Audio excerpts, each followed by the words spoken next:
Good morning, everyone. Thank you so much, Chris. Without further ado, we're already behind schedule. I will just go right into a brief recap of what transpired here yesterday and what we learned. Does anybody want to give us a sentence on what transpired in one of the group sessions? Is anybody willing to? Right, okay. So yesterday we had sessions from the country director of Search for Common Ground. A major takeout from his presentation was that we're trying to be not gender sensitive in Search for Common Ground, but gender transformative, as well as speaking about the fact that in Search for Common Ground, we have toolboxes which we use to build peace. One of which is advocacy, another one is dialogue, and another one is through the media. So essentially, we're here to make use of all these toolboxes, all these tools in the tools boxes, beg your pardon. And then we went into a presentation from the national conflict analyst.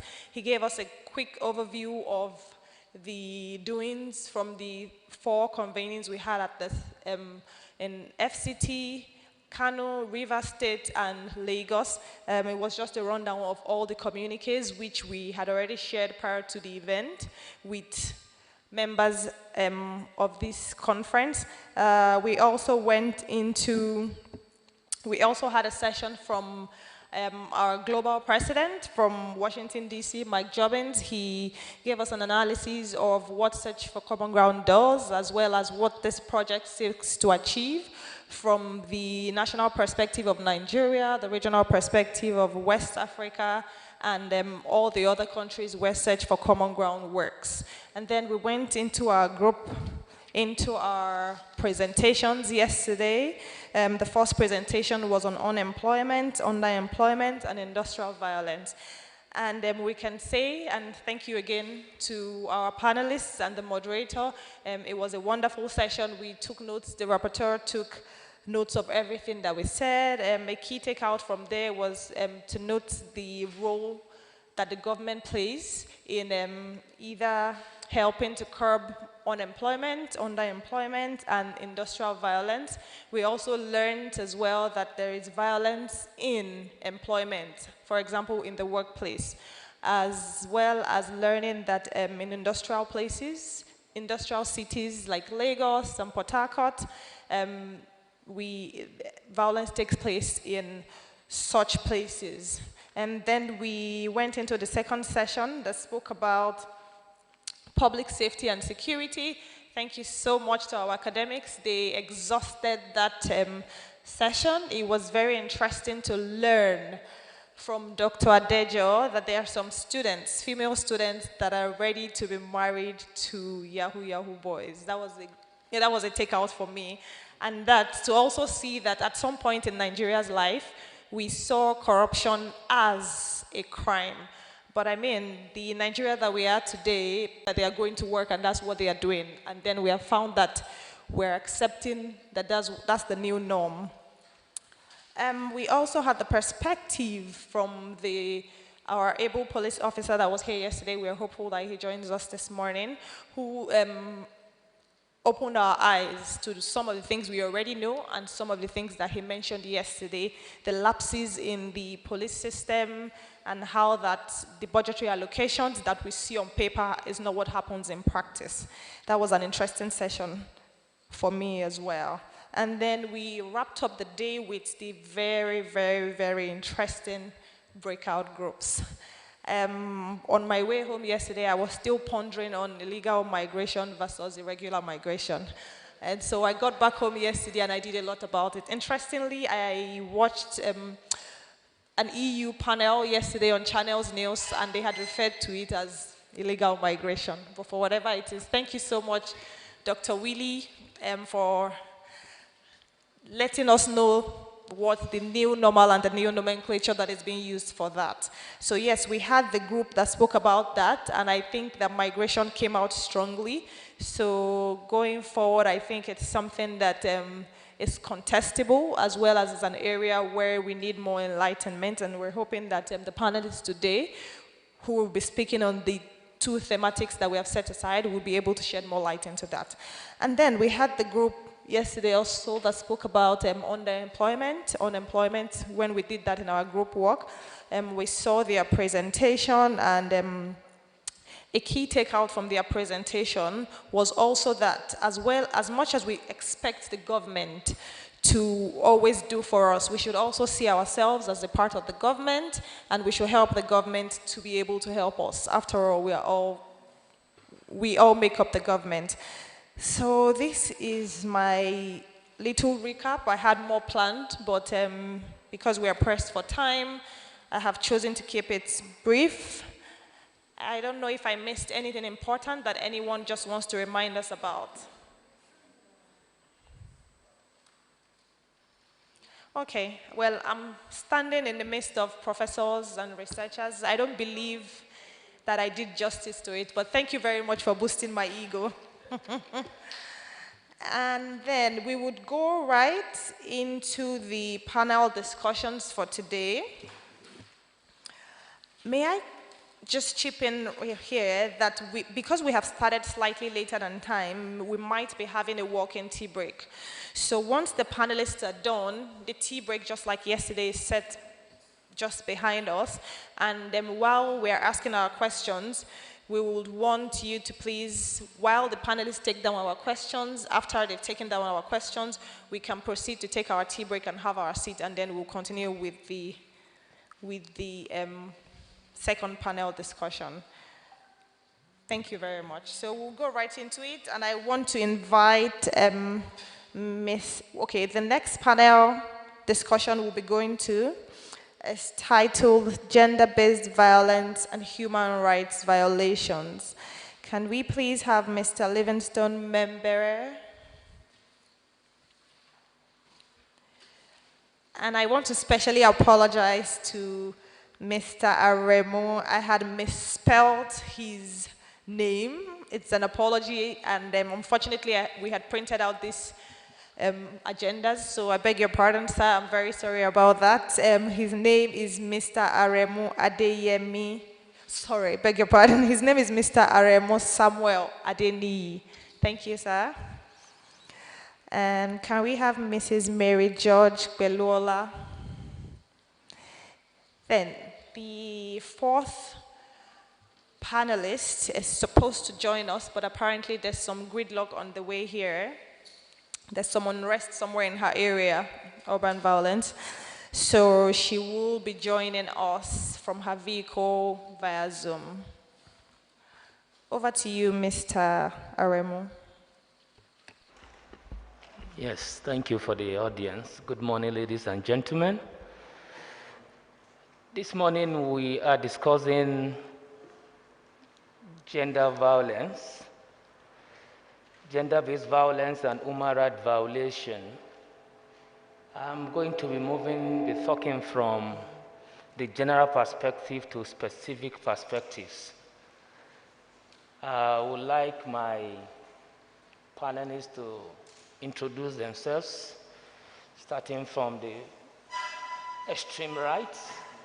Madam, can you introduce yourself to us? You are welcome. Good morning, everyone. My name is Mary George Beluola. I work with women and...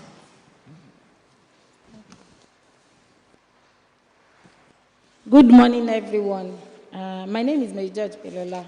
I work with Women Advocate Research and Documentation Center from Lagos. Thank you. You're welcome on board. Good morning, everyone.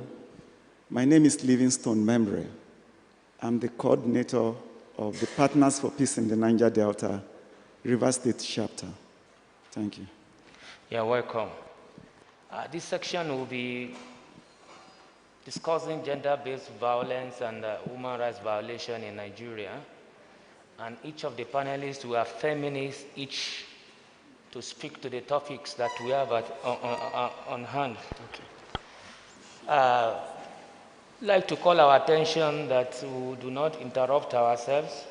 Those who are participants in the audience also, if you want to talk or question later, you'll be permitted to talk. And our audience online, you can also raise up your hand and we'll give you the audience. Maybe I will just give you the background to gender-based violence in Nigeria. The incidence of gender-based violence is growing astronomically with the advent of COVID-19, lockdown, and South Africa taking the lead in gender-based violence, generally globally, which Nigeria also is not left out in that statistic. These violences are usually sexual in nature. Physical violence, psychological violence against gender. This morning we want to define what a gender is. Maybe my panelists, when we are discussing, they will tell us their own perspective to that, but it goes beyond a man and a woman. And shedding more light on this, the Violence Against Person Prohibited Act of 2015 define what a violation is, particularly in respect to rape. The question has always come up, people ask, can a man be raped? And I'm sure most of you will have asked yourself that, because there must be consent. And there are some elements that will make that to be possible. But the Section 1 of the VAP Act 2015 spells out what a violation is or what a rape is against a person. And going by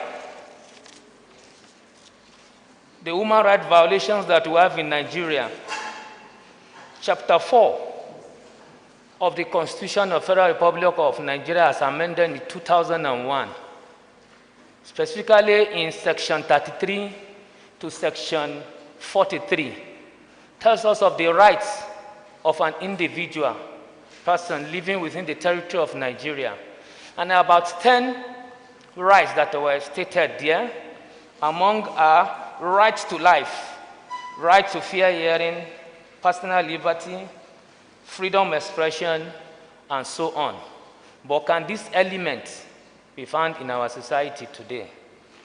Based on this, we'll be looking at these topics in the light of the role of women, girls, in urban violence and impact of violence on women and girls. We are going to look at police brutality and human rights violation. How do we preserve human dignity? 4, we'll be looking at the economic, social, and cultural rights of citizens. We all know that in Nigeria today, particularly Chapter 2 of the Constitution of the Federal Republic of Nigeria, it's just a proposal where all the social rights, economic rights, educational rights are not justiciable. And today, we have been clamoring as part of civil society organization that Chapter 2 should be justiciable, whereby you can hold your governor, hold the president, your minister accountable. You can also go to court to challenge these matters.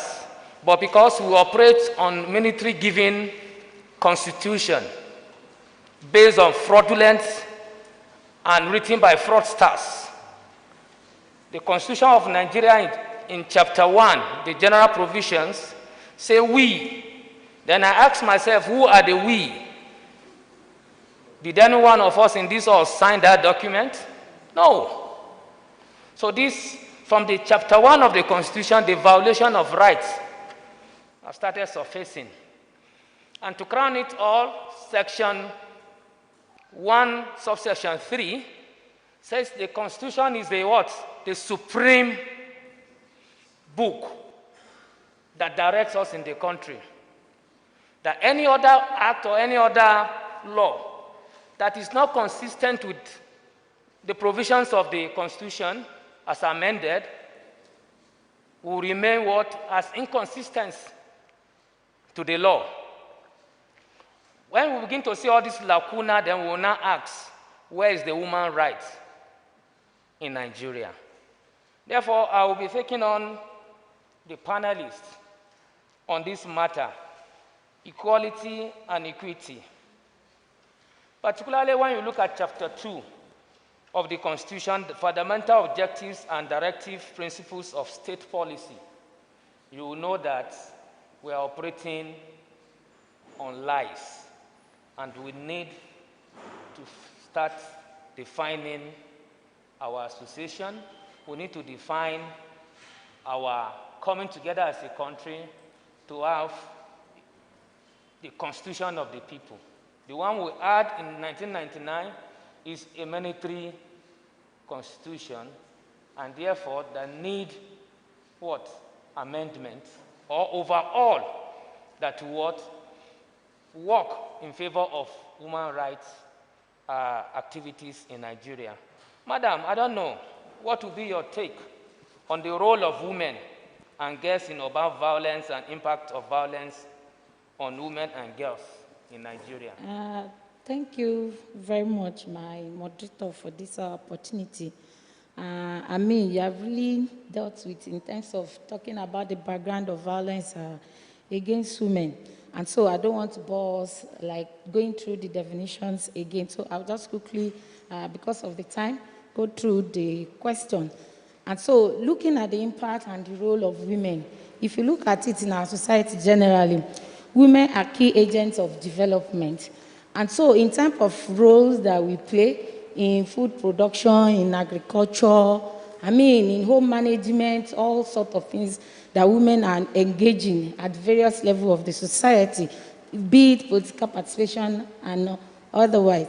And so you know that women are very powerful. They are key to issues of development in every society worldwide.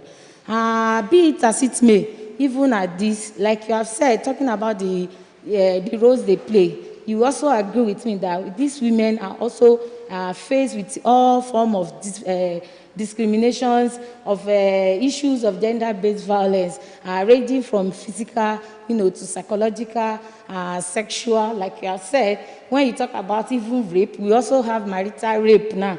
And so people will say, what do you mean by saying marital rape? I've married my wife, she's my wife, I paid her dowry. So what is marital rape? But of course, if you look at the definition of rape, we also have marital rape now. Looking at the economic status of women, harmful traditional practices, these women are also faced with these issues. And so this has gone a long way to impede women's development. And so we find women playing all sorts of roles. One thing that is really pressing my mind talking about this issue is the issue of alcoholism. Like you said, during the advent of COVID-19 in Lagos, there was a state-based research that was done because it was at that time we have more cases of domestic violence, gender-based violence at the community level. And so during this research, the alcoholism that I'm trying to talk about came up as one of the influencers of the perpetrators of gender-based violence. And looking around that alcoholism, you see that even this alcohol are being sold by the women in even majority of women engage in this kind of business, at the local level, in community level. And so at that point in time, if you go into slums of Lagos, you will see, majority women engaging in this kind of business. And you wonder, why are you doing this? These men will come, they will patronize you. At the end of the day, they go back home, they go and beat, their wife. But of course, you agree with me, because of our societal level, some of them, their status are low economically. Some of them couldn't even afford. And so they are left with no business than to engage in such activities. I think maybe we should just hold it there. Thank you. Mr. Livingstone, can I hear your own version of that? Thank you, moderator. Hello. Okay. Thank you, moderator. When it comes to issues of violence, and we mentioned gender and especially women, women most often take the role of the victims. They hardly see themselves as What you are trying to say, do you mean to say gender are women, or I don't know? No, gender is not just about women. Okay. It's much more to women, because it's both ways. When it becomes very obvious when you ascribe a particular behavior, a particular expectation to a particular sex. This is what a man should do, and this is what a woman should do. That it becomes very obvious. But looking at women, especially in urban centers, while it is obvious that they are victims of violence, recent trends has also shown that they are also part of the perpetrators. I give example. In Rivers State, we have several cult groups, urban-centered cult groups, and I can tell you that the most vicious of these groups are the female cult groups. Their initiation process, when they want to go for attack, they are merciless. So, women, even if they are largely the victims of violence, are increasingly becoming part of the perpetrators of violence. It's okay. Thank you.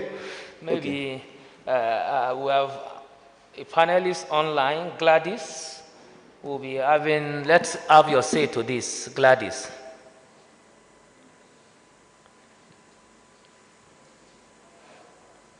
Can you hear me, Gladys? Can you unmute yourself?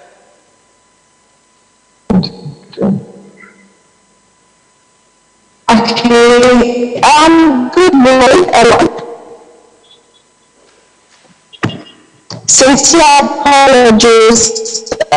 We are able to make it up to the meeting to make with the justice. So it will be okay to ask that you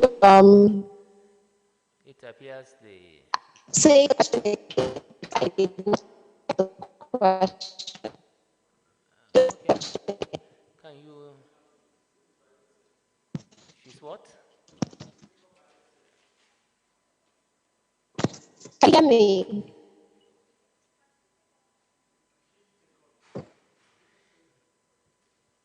Can you take off?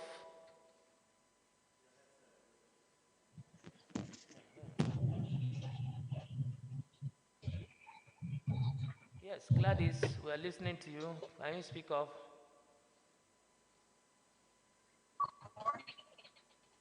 Okay. Let's move to the next. Looking at our society. A couple of days ago, I was just coming from Jos, driving in the night, coming to Abuja, and I got to Rayom. And I look at the terrain that used to be very beautiful terrain, peaceful terrain. Just as a point, the place now turned to a firing squad. And the victims are women, young girls, young ladies. And I found out, I thought about it up to the time I drove for like 3 hours to Abuja that late night. I was thinking, is that what we have turned to in Nigeria? We don't have respect for humanity, we don't have respect for ourselves. And to crown it off, the police on the road that night was something else. We will be looking at the brutality of police and human rights violation in Nigeria. Today, security agencies are part of the people who violate the right of persons, particularly when you look at the EFCC, for instance. Somebody who is not found guilty of any offense, you just see them hang a placard on the person's neck, and before you know, it's viral on the Facebook. I don't know, what can you speak to the brutality of police and the violation of human rights? Let me start from you. Okay, that has been a major issue in Nigeria, leading to October 2020, when youths across the country came together and to put a halt to some of the physical assault and brutality they face. Now, we did a study in Rivers State as to why police behave the way they do, and we discovered that a lot of them don't have that requisite training to be the police officers we want them to be in Nigeria. The recruitment process is faulty. Some of them told us that even at the center of recruitment, the meal they give to them, the kind of training they expect they undergo, teach them brutality ab initio, not policing. So when they come out of that skilled system, we don't expect them to be perfect police officers. And that is what is being played out. Now, post-End SARS protest, there were some body languages or whatever by those in authority, the proscribement of SARS and all of that. What I tell you, it is coming back. It's as if SARS has gotten a new name. In Port Harcourt, I don't know what obtains elsewhere. I'm from Port Harcourt. Right now, they call themselves Special Anti-Cult Unit, doing exactly what SARS is doing. So what we did as Partners for Peace in Rivers State was to begin to conscientize the citizenry that even if a police officer harasses you on the road, there are mechanisms, legitimate mechanism through which you can seek redress. For instance, a lot of them never knew about the existence of the Police Complaint Rapid Response Unit. And statistics show that the only state that has maximally utilized that unit was, as at that time, Lagos State. And you can see, if you compare the attitude of police officers in Lagos and in Rivers State, for instance, you cannot compare. So we did a lot of things to begin to conscientize citizens. First, you must know your right as a citizen. A lot of us don't know our right. So the moment we see a police officer, he tells you, bring out your phone. And so the police officer is the law, is the judge, is the prison warden, is everything. So you can't even question because you don't even know your right. So one thing that we feel will end police brutality is to carry out enlightenment on the rights of the ordinary citizen. A police officer shouldn't see you with a laptop and say, open your laptop, I want to go through your emails. No, there are processes that should be followed. I've been a victim severally of that kind of harassment, and I tell the police officer, what is my name? The moment they say, oh, stop, where's your phone? I say, what is my name? Why will you pick me out and then ask me to bring my phone? It means you have, even if it is a sketchy information about me, what is my name? Why should I give you my phone? You know, so the moment citizens begin to become aware that there is a limitation as to what the police officers can do, okay, and they also know that there are avenues for seeking redress, a lot of this issue about police brutality will be minimized. Madam, I want to ask you, in the society we live in today, is it only women that are being brutalized? It appears to me that women too are barbaric these days. Whatever a man can do, a woman can do better. I've seen so many news headlines saying women, you know, either they stab their husband or one thing or the other. What do you say to that? That question, there was one particular case in Lagos at one time that there was a lot of reports on issues of women killing their husbands. And so if you go for a meeting in Lagos and you're talking to people about women's rights, and at one point, one participant stood up and like, so you are the one teaching women to go and be killing their husbands. And of course, you could understand, you know, the plight of such a person where she's coming from, because there were a lot of reports at that point in time that in some, like 3 areas of Lagos, I think Ikorodu, Badagry. In fact, the one for Ikorodu was just too much. Before you know it, you hear that the woman is stabbing her husband, you know. And so we all went out at that point in time to increase our awareness about gender-based violence, because this violence, you know, are being perpetrated over a time. And so once the woman is coming up to say, okay, today I'm going to say no, it's coming all out. And for the fact that talking about the police brutality, most of these are women, you know, they lack their confidence in the police.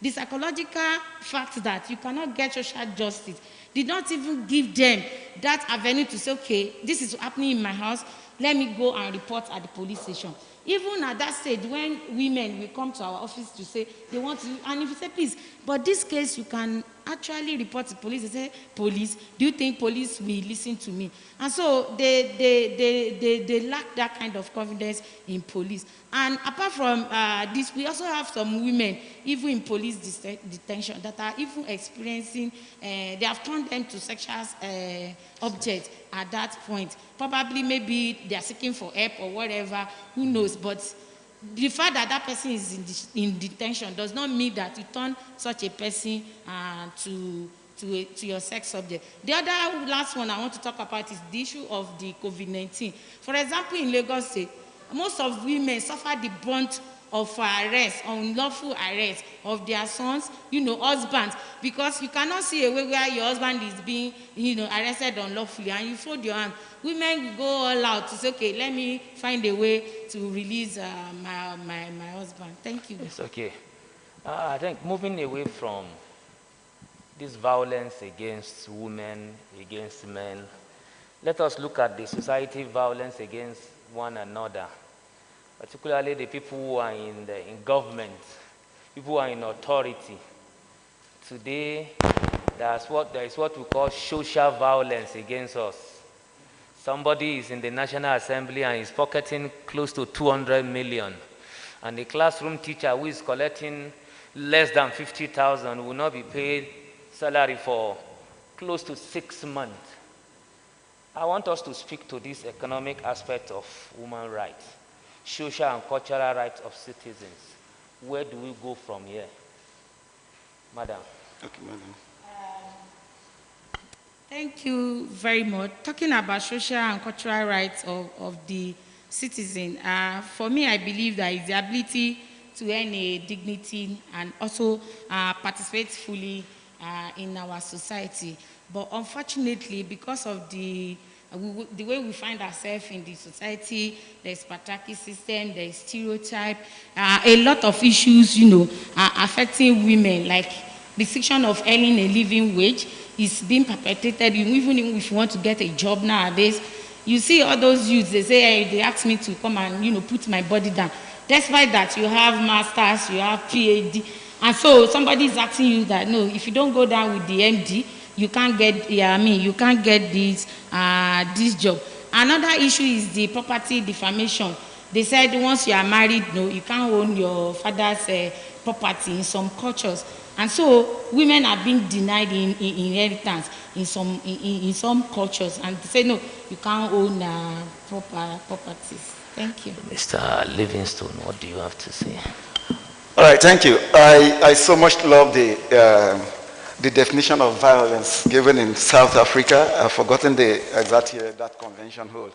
That says, the moment you prevent anyone from achieving his or her God's-given innate potential, you have perpetrated violence against that person. And if we go by that definition, it means that government at all levels have been very violent towards the Nigerian citizen. Because if I need good road, if I need access to farmland, if I need access to electricity to enable me eke out a living, a decent living for myself, and as government, you've not put in place all of these things, it means you are violent. You've been violent to me. Now, what is the way forward? I think we are beginning to get it right. I defined Nigerian democracy into 3 stages: the experimental stage, which ended with Obasanjo; the consolidation stage, which will end with His Excellency Buhari; and then the consolidation stage, which we will soon see. At the experimental stage, we hear of a lot of things like carry go, vote buying. Everything is so normal because people were not sure if democracy will work. In the consolidation stage, we saw that you can even question a sitting president. When Jonathan was in place, he wanted to remove subsidy. People rose up and said, is it the right time to remove subsidy? A lot of things are beginning to put in place. So for state-level violence, I think strengthening our democracy and the democratic institution is very key. Because if we know that as a federal lawmaker, you could be recalled, and the process are there. If you're not doing what is expected of you, if you're not representing the people, there is a process through which you will be recalled. You know that you have to really sit up and then do the right thing. So for the state level economic violence, I think democracy is very key. For cultural violence, well, a lot of us say Africa is patriarchal in nature and all of that. But I am one person that has held the opinion that the African culture respects women. The African culture respects women. And now the clash of culture, Western culture and African culture, is now making women lose the traditional values they have. I don't know of other areas, but I know in my area, the most powerful king was the King Kamaba of Boni. She was very powerful that all the male-headed kingdom come to her when there are issues. So where did we get it wrong? And how can we begin to recognize that women are powerful? Women can contribute to society. Women are even the bedrock for building our nation. The moment we recognize that, I don't think we will put in place any tradition or norm that will, weaken the powers of the women. We'll pick it up from there when we come back from the online panelist. Please, are you on now? Yes, I am. Is she on? Yes, I am. Yes, I am. Please go ahead and speak to the topics we've been discussing since, Gladys.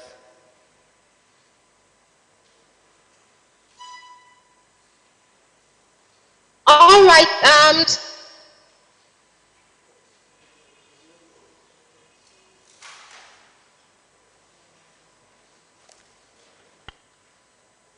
This is serious.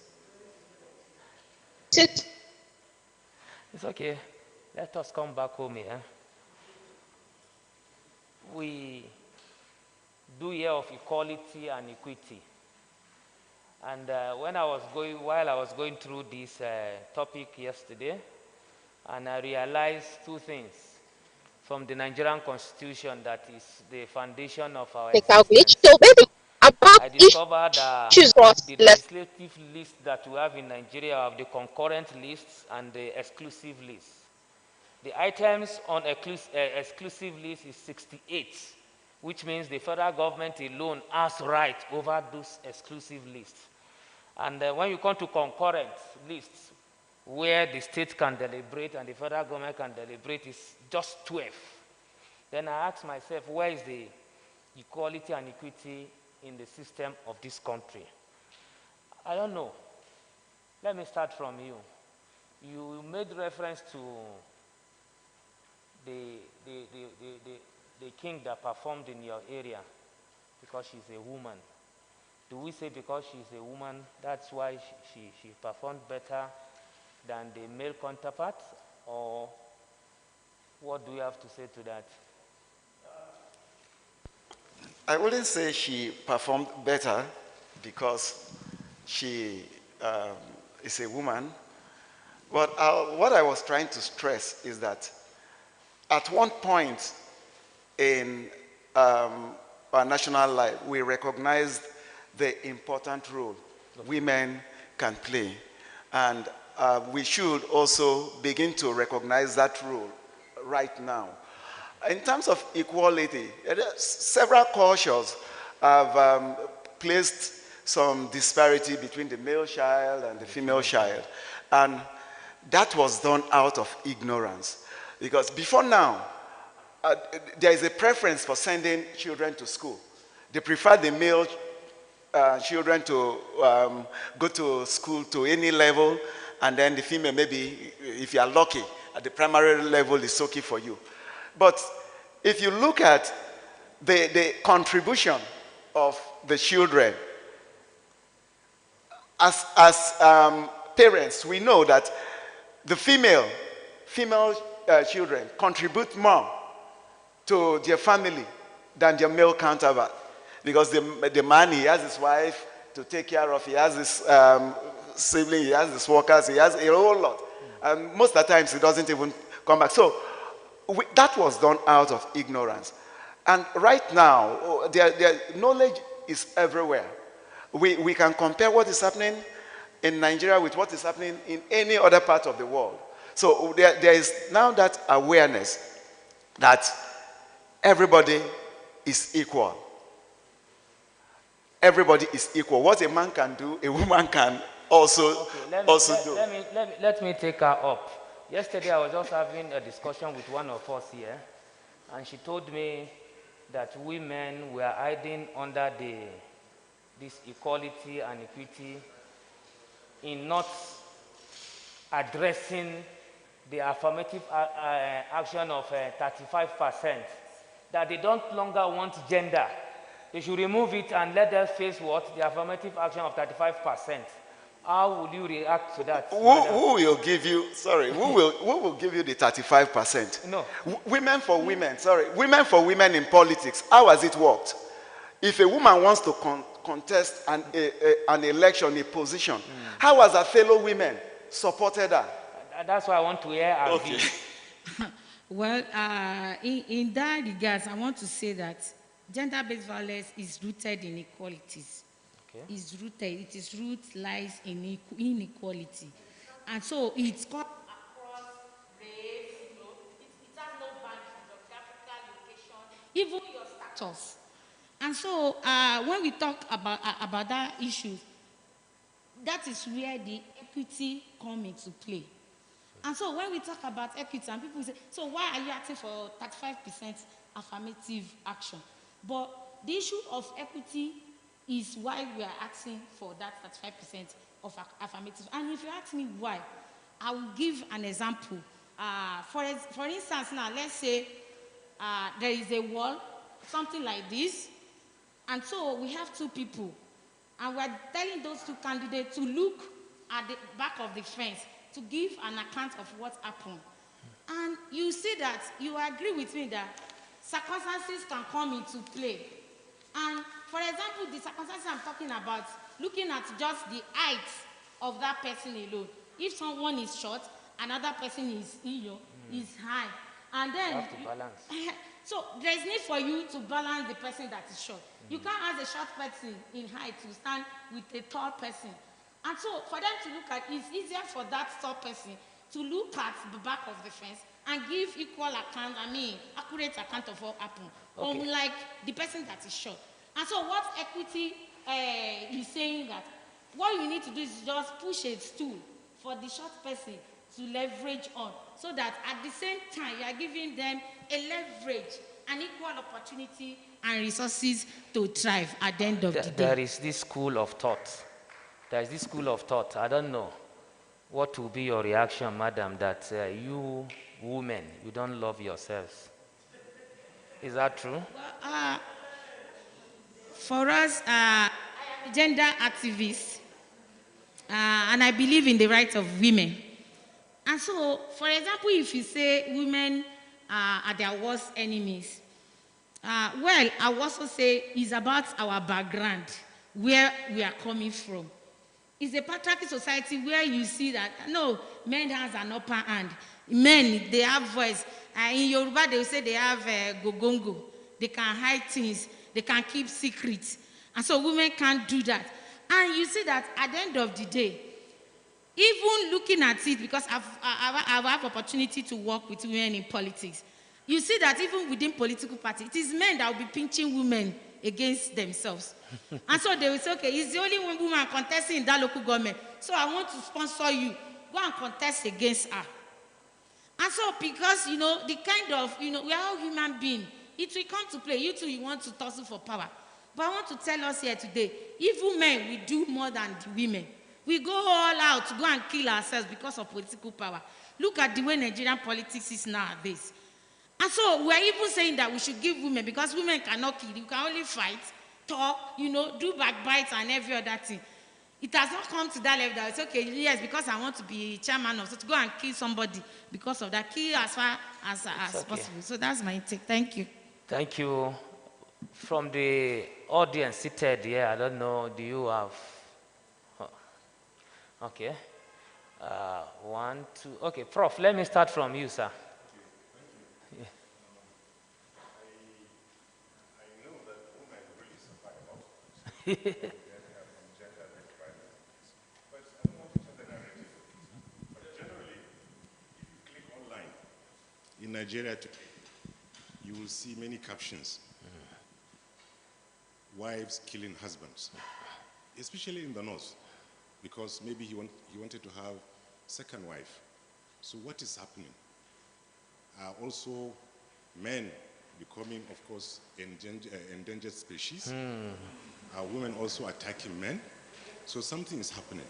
I think sometimes ago they said women should close up. And I have seen not only that, please, because of the breakdown of the family values. You have children killing killing parents, women killing men, and also we have this in many cultures across all the 6 geographical zones in Nigeria. Exactly. So maybe they can talk about that. Thank you. Okay. Dr. Mustafa, sorry, I'm not biased. I want to go this way. Okay, I'm coming to you. Thank you very much. Mine, I want to discuss the issue about women political participation. Okay. Because that's the area I work for over 6 years. You see, the political environment in Nigeria does not favor women political participation because it's men-dominated area. And the men are not willing to adjust.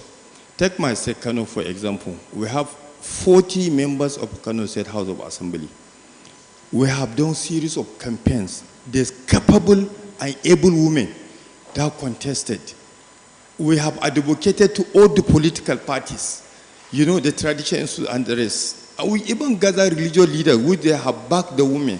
They supported them. But even though the parties say that they gave them free tickets, but it's a deceive. At the end, they didn't give them any chance. The chairman House Committee on Women Affairs is a man. The Secretary of House Committee on Women Affairs is a man. You see? So this is worrisome. We have 3 senators. They are all men. We have Deputy Governor. It's a man. It's a man. The Governor is a man. So, and according to the 2015 general election, over 51% of the voters are women. And take Nigeria, for instance.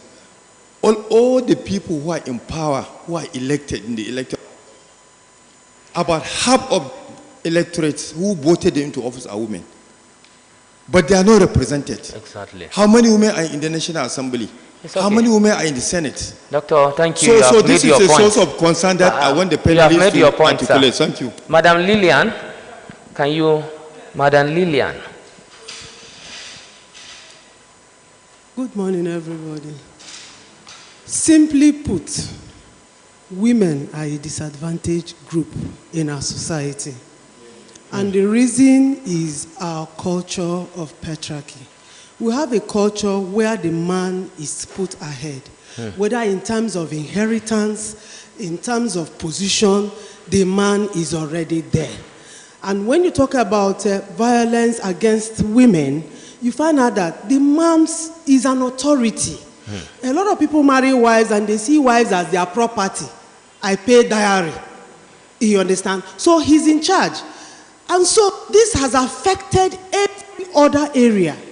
It has affected the home because the man is in charge, absolutely in charge. There are some men, when they are riding in the car with their wife, the very moment the woman says, let's take this way, it's shorter, Because the man wants to prove that he's the man. He would rather take the other way. He's in charge. There are cases like that. It's okay. And then even women who want to participate in politics, you need to get a right from your husband. For those of us who even travel to Abuja for a program, you have to start preparing the man for it. So the point I'm trying to make is the society, the culture, it has not been fair to the woman. And this has affected the woman in every way. And so there is need, for, when we talk about affirmative action, there is need for affirmative action, there is need for implementation. Yes, somebody said the men are also abused. What percentage of men are abused? I've worked in Rivers State, I've been part of gender violence team. I know how many, yes, we've had cases, one or two, where the men will come and say, my wife did this, or he hit me pot. And that will be reacting to what the man has done. And so please. In the case of women, their own is always deadly. Madam. Yes, they react to the things that the men have done. Thank you. So please, we need to help the women. They are disadvantaged group. Thank you. It's okay. Let it come this way. Madam. Oh, sorry. Had to protest. Good morning, ladies and gentlemen. My name is Grace Awodu. I could not introduce myself yesterday because I came late. Sorry about that. I'm the head of Gender, Peace and Security in the Institute for Peace and Conflict Resolution. I want to react to some of the cliches that came up right now. How has women to women helped?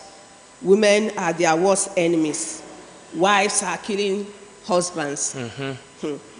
Now, the issue of gender, women's rights, issue of gender equality is an issue of human rights.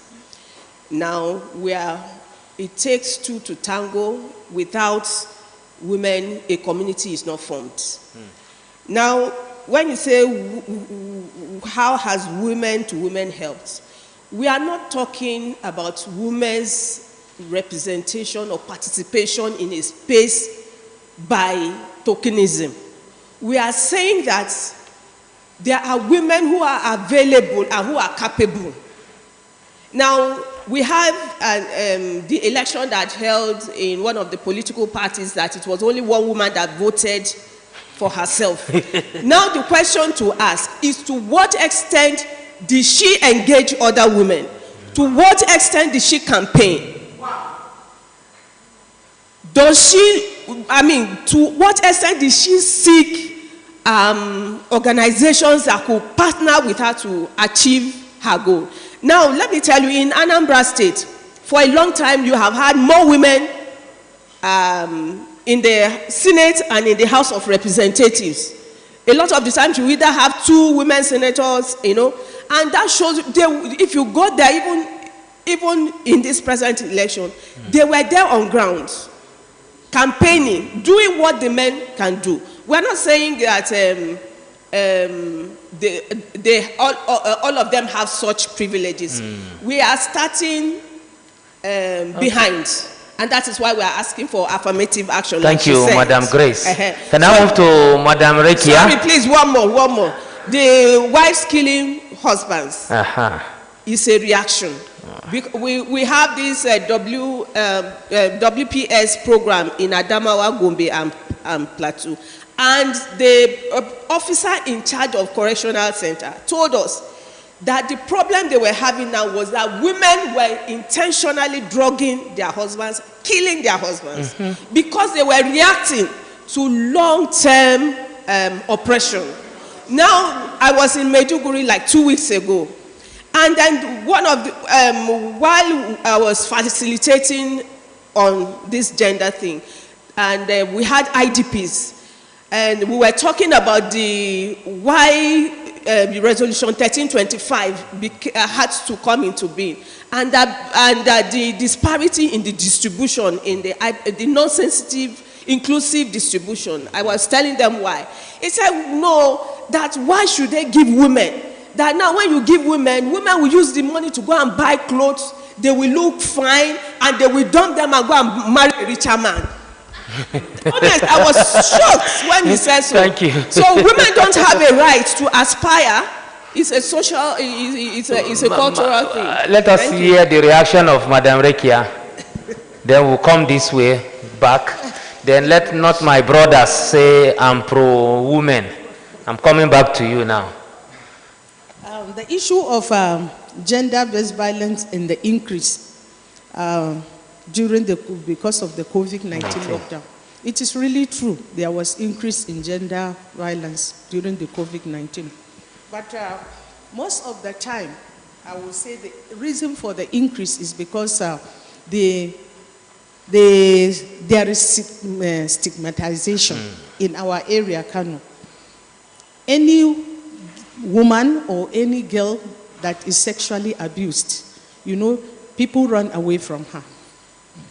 She will find it difficult to find a man that will come and say he will marry her. He will think that she is already and as such, destroyed. we have unreported cases.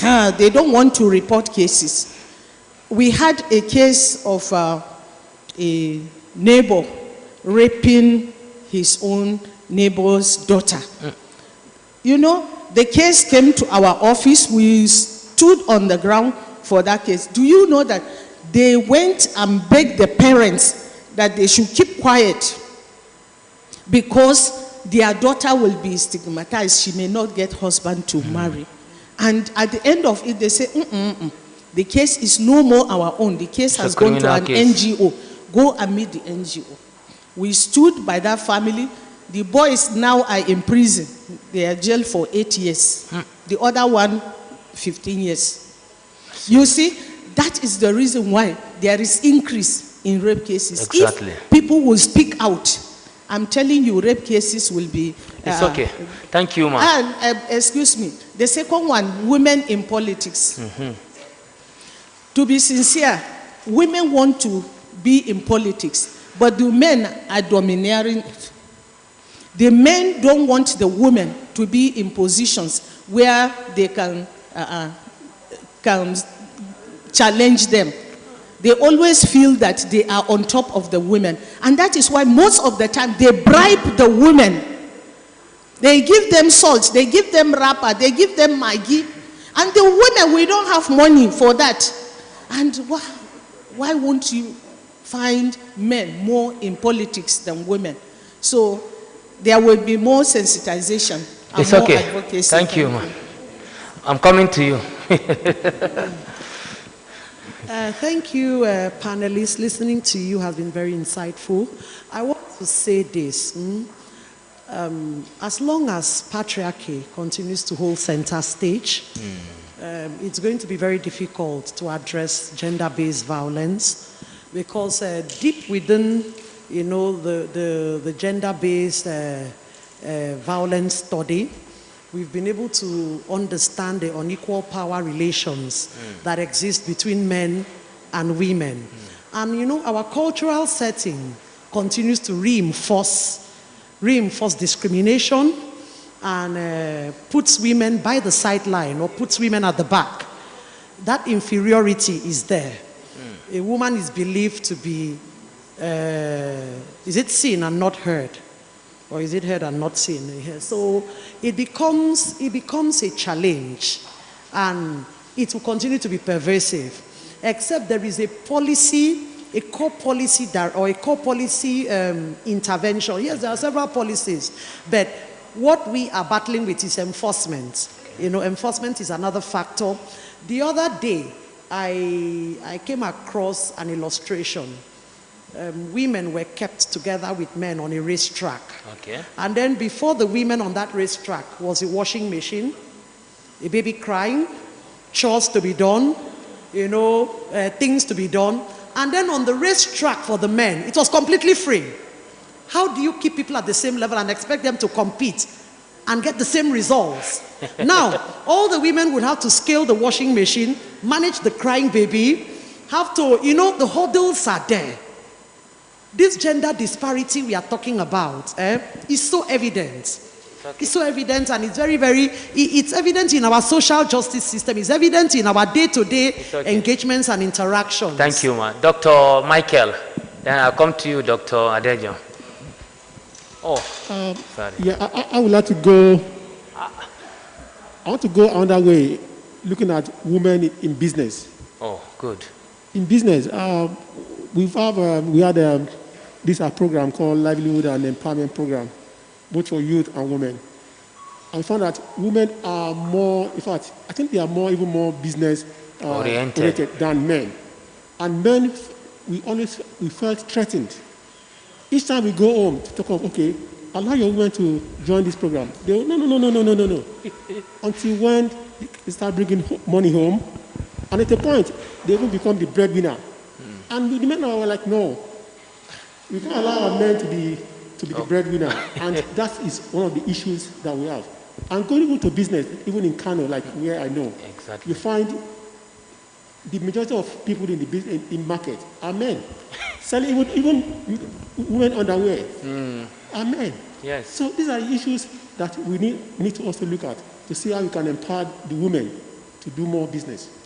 Thank you, sir, for that point. Thank you for raising that point. We are working on that in Kano, and by the special grace of God, when we're about doing that program, we invite you, sir. Dr. Adejo. Thank you so much, and good morning to everyone. I just want to sound a note of caution. Okay. Yes, we agree that women are disadvantaged, but we can't take away the fact that gender-based violence cuts across gender. Yes, it's also true that the number of women who suffer from that phenomenon is higher, but we cannot also ignore the minority of the men that suffer that. I want to say that a lot of men are dying in silence. Culture does not allow them to cry. We are not hearing them because culture forbids them from complaining. Yes. They are pretending to be in charge, but they are not in charge. They are not in charge. Men are being abused sexually. Exactly. They are denied sex. Exactly. They are not giving food at the right time. They suffer all manner of humiliation. A lot of them, you see, we end up in the beer parlor at night. Not because we don't want to go home. Yes. You end up in the beer parlor because we are running from certain unpalatable circumstances in the home front. So we need to balance our response to this problem. Now, somebody said the root of gender-based violence is on inequality or something. Yes, inequality, because the source of power then was land. Economic power is shifting from land.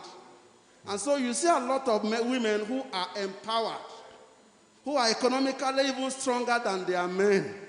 The question is, how are these women using that power? Thank you. How are they using that power? That's one. Please let me just make this last point. The last point I want to make again is on human rights. All of us, we acknowledge the place of structural violence in Nigeria. All of us are victims. But there's also a new dimension of people who lay claim to rights without equal demonstration of responsibility. A lot of us, my right, my right, my right. What are your responsibilities to the state, to the community where you reside? We must balance those. Otherwise, we will end up on the wrong side. Thank you so much. I think Prof, at the back there.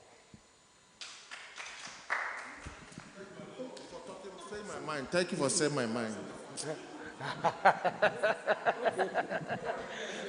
Okay, go ahead. Go ahead.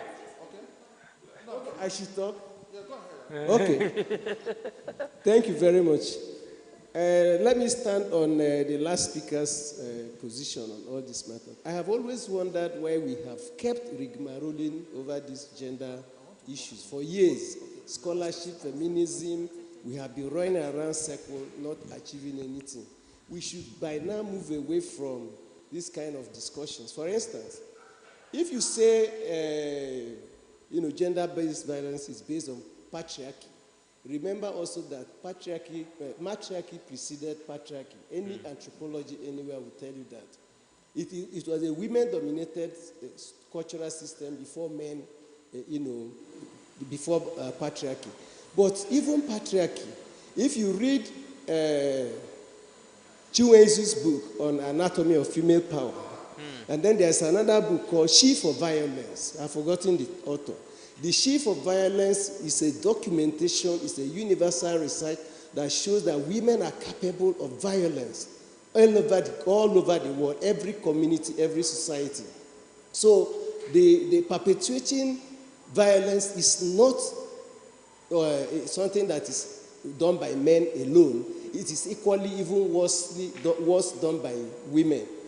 The same way, every man that exploits is trying to satisfy his mother, his daughter, his sisters. That's what Chiwenzu said. And if you look at it behaviorally across the societies, men are just pawns in the hands of women. Thank you. I am saying that, I'm trying to say that by now, scholarship, feminism, and so on should move away from this level. And we should seek for how to advance society on the basis of equity, equality, and merit. The last person who spoke talked about structural violence. Men, women, children, adults, physically challenged, every one of us are victims of the structure of the Nigerian society. And that's where the problem lies. The problem does not lie in sexism or in terms of who is superior, men and women. Let us, if we are going to succeed in dealing with gender-based violence and urban violence and whatever we have come here to do, this house is capable of generating ideas beyond the mundane theories we have been explaining. Thank you, sir. And let us seek better way of advancing equity, equality, and merit. Sir, can you talk now? Sir, who is talking? Ife wanted to deny me the opportunity to talk because he said since I have supported Prof here that I was also going to go ahead. But on the contrary, I want to agree with the women that they are actually not only marginalized, abused, oppressed, and actually because of the patriarchal society we have. We look at the political situation. At times we want women participation, women participation. How do women participate in politics when you put the form, to get form for 20 million naira? Yes, some political parties will bring down the cost for women. But how many women can get out that money? You look at the political situation too. You put campaigns. The society has made campaigns so difficult that if you call a meeting, you must cook, you must give money, you must do so many things. You must be, campaigns are even in the night. Meetings are held in the night. Just as what my sister said here. Even to go for a meeting, just as to come for this meeting, which is academic, you must take permission from your husband. Okay? So the society actually has skewed this actually to make women to be subservient. But some of the issues we also have are being actually perpetrated by the women themselves. Let's look at widowhood rights. Is it the men that actually perpetrate issues about widows? It is the same women who will ask the woman to drink water of a corpse that has been washed. It is not the men that do it. It is not the women that will hold the woman and shave the head of the woman. It is not the men that do it. So some of these things we need to, just as Prof said, we need to look at them critically and to know where the issues are actually, where they hinge, so that we can nip them on board. Thank you so much. Amaka. I want to state too that I am also being oppressed by women.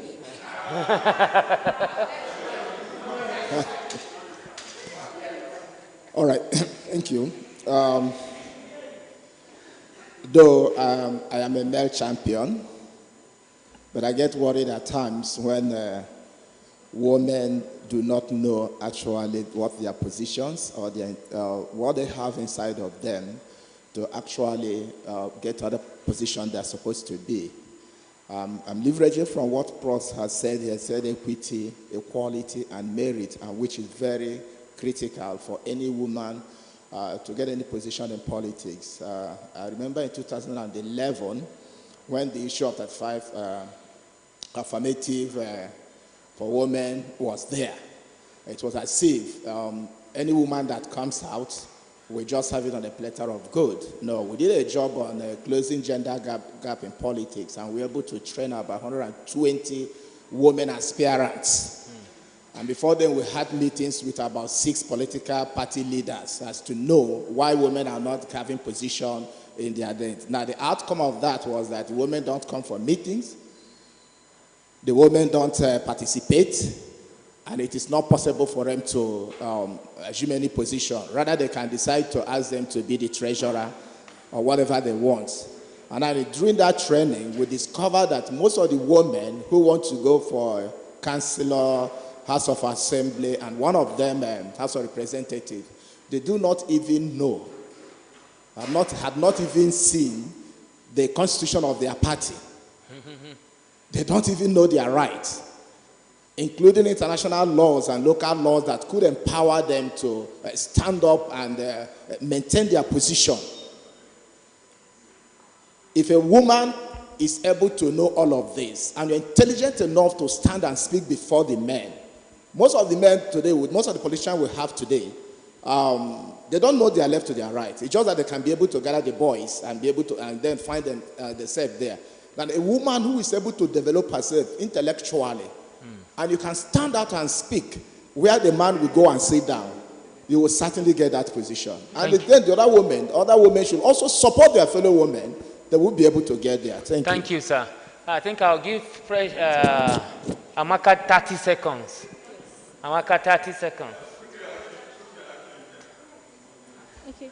So I want to talk about the area of police brutality and human rights violations, according to what Mr. Livingstone said.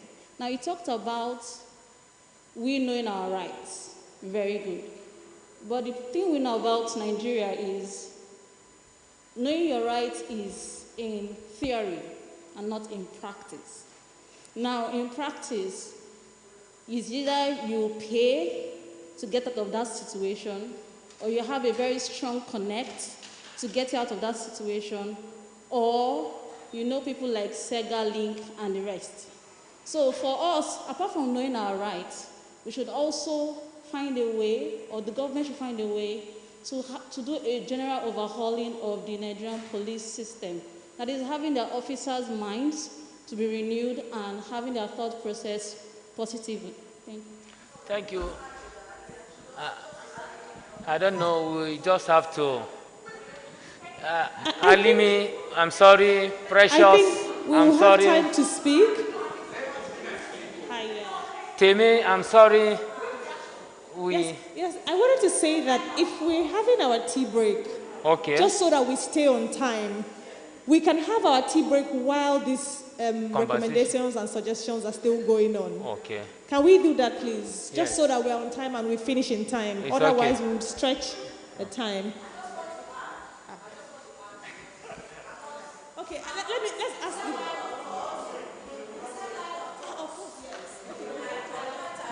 What she said. They have used their power. I didn't ask you to talk, but because she's a woman, she's using her power. No problem. Go ahead. Talk. I came behind her. I came behind her, you know, because I'm in total support of her line of thought. And really, you know, it's good to say you know your rights. You should know your rights. And when you know your rights, you stand by your rights. But in a situation where your life is being threatened, with the knowledge of your rights, what do? We use wisdom. Will you keep sticking to knowing your rights and you lose your life? Wisdom. So there should be more to that, really. It should go beyond that. It should actually, I have had cases of people that know their rights. Even me, I have been in a situation, I know all the rights. I encourage people But I have been in a situation where I couldn't do much. With the rights that I know, I just couldn't do anything because my life is being threatened at that point in time. So there should be structural changes. You know, should go beyond that to put structural changes to help people. Phone lines that you call, you talk about the phone line, are they really, can you call and they answer you immediately? Not all the time. I use that. Not all the time. And would they even respond to your queries that much? Would they immediately jump into your case when it's life-threatening? Those are issues that we need to deal with. So it goes beyond knowing your rights. We should move beyond that if we want solution to this. Thank you. Thank you. Sorry, can we take somebody online, please, Temi? Please hold on. Ayomide is online. Can we have you online? Yes, please. Good morning, everyone. So I would like to state that these problems are cyclical and we cannot isolate and say that sexual and gender-based violence is caused by patriarchal violence or structural violence. There are a mix of everything: structural, cultural, historical, patriarchal, and we actually need to create a holistic solution that would actually combat this. And I would also like to say that a lot of people have said that men are also victims of sexual and gender-based violence. Yes. But in my years of interacting with survivors, it's usually like 1 man to like 50 women.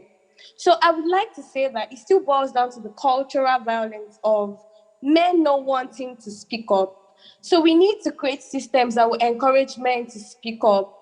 Because if they do not speak up, then we're having a single story where we who are dealing with them, we who are dealing with survivors cannot say that when we are presenting data, we cannot say that we have had men come up to us. And when we present data as women are experiencing sexual and gender-based violence. We do not have data on men. So I would like to say, going forward, we need to create systems that would encourage, we need to break cultural barriers and encourage men to speak up about their abuses, intimate partner violences, domestic violence, and all of that. Thank you. Thank you, Ayomide. Your point's taken. Temi, can you just talk? Then I'll move to Precious, from Precious to Alime, and we'll wrap it up there. Thank you.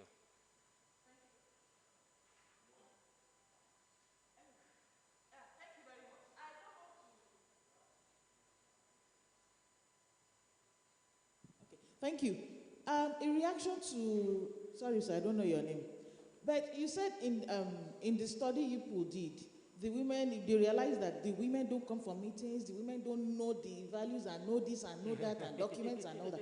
And my question is, do the men know them? The men don't. What? Sorry, sir, please, sir. The men don't. So why hold women to a certain standard that you don't hold the men to? No, if we're having standards, we have the standards across. If we're not having standards, then let all of us be morons. I believe in having standards. I believe in putting people, intellectual people in places so that the society can move forward. My friend, my colleague from Niger State said when they needed people to move away from PDP to APC, they were practically begging shoemaker, everybody, just come. And they were giving them the positions just because they needed to move from PDP to APC. And I said, that makes sense. You've just put people there just because you want. And it's the same thing we are talking about here. Why hold people to a certain standard when you don't hold the other group to that certain standard too? So I think that your work needs to really go deeper. Thank you very much. Thank you. Precious, you have the floor. I'm clapping too. Thank you so much for this opportunity. I want to believe that each and every one of us in this room agree that we need a holistic approach solving this problem.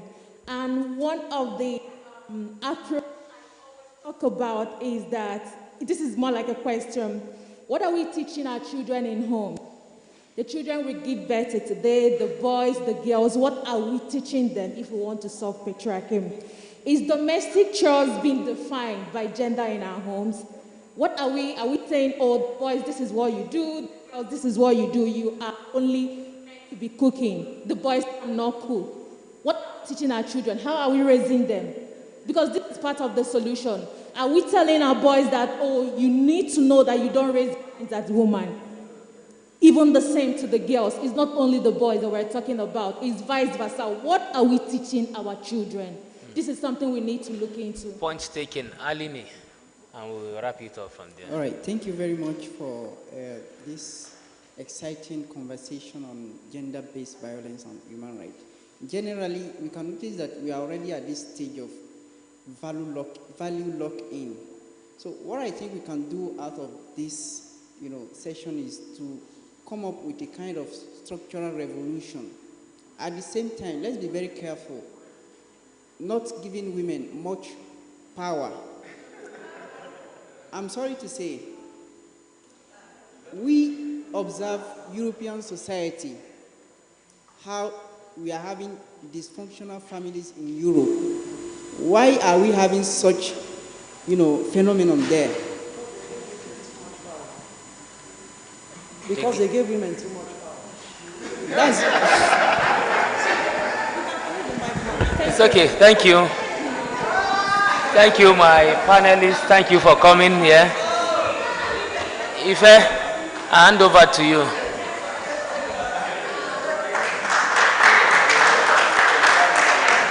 Thank you.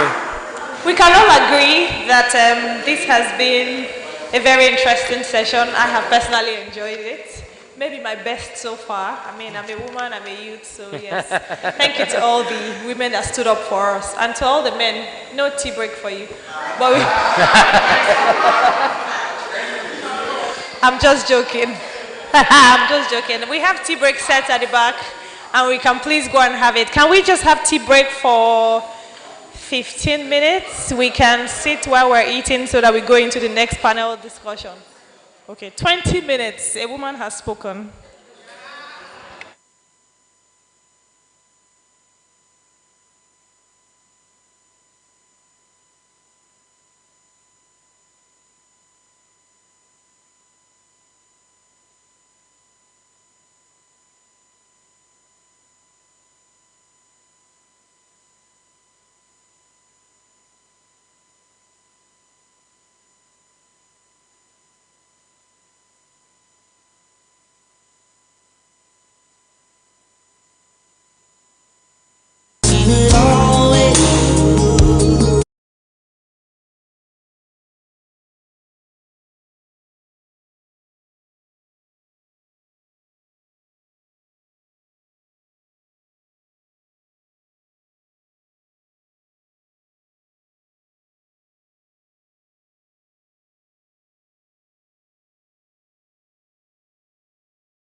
transformative.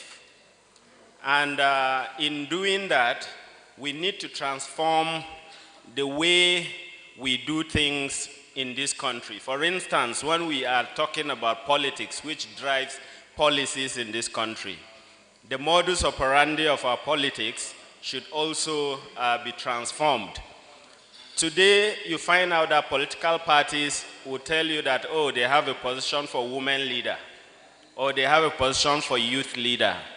If you ask me, those are mechanisms for perpetuation of patriarchy. Because at that point, they think the interests of men and women are covered. Why don't we begin to look at it differently and say, okay, for every political party, there are so numbers of positions. And we divide it into 3. Men take 1/3. Women take 1/3, and youth take 1/3. And as such, we would have an integrated system where the interest of each of these clusters would be catered for. And in Nigeria today, we know that every state produces 3 senators. Why don't we produce 3 senators, 1 woman, 1 youth, 1 man? Right? So these are some of the transformations we should be advocating for. It's not the issue of, oh, affirmative action, let's just take 30%, and the 30% that is not even guaranteed in the first place. So I think we should begin to redirect our minds and look at some of these issues critically. Thank you. Thank you so much, Chris. We have just been notified that some of us have reservations, comments, recommendations. So we can please go on Search's social media platforms and air our opinions there as regards this topic. We can go on Facebook and LinkedIn. Twitter is not yet in use in Nigeria. We can do that, as well as the Zoom platform as well. We can as well go there and put on our recommendations so that we are able to harvest them and incorporate them into the report. Thank you. And so I just want to quickly call on the, beg your pardon, I just want to quickly call on the panelists for the next panel discussion, which is titled Design, Housing, Planning and Development. Can we please have Professor Bafa Umar? You're welcome, sir. Can we have our able moderator, Barrister Deborah F. Young? Can we have Dr. Maxwell Ukandu? And then finally, can we have Dr. Willie Eselebo?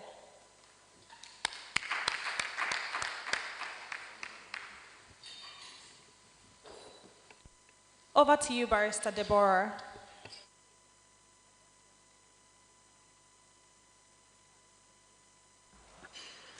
Good afternoon, everyone, or good morning, as the case may be. I want to welcome all the panelists to the House, and I know that I have with me a crop of think tanks here who would be doing justice to this discussion. We have here urban design, house planning, and development. And I want to say this, that this issue, which we are about to discuss, has become imperative, you know, with the rise in collapsed buildings, which we see is becoming a norm, you know, all over the country.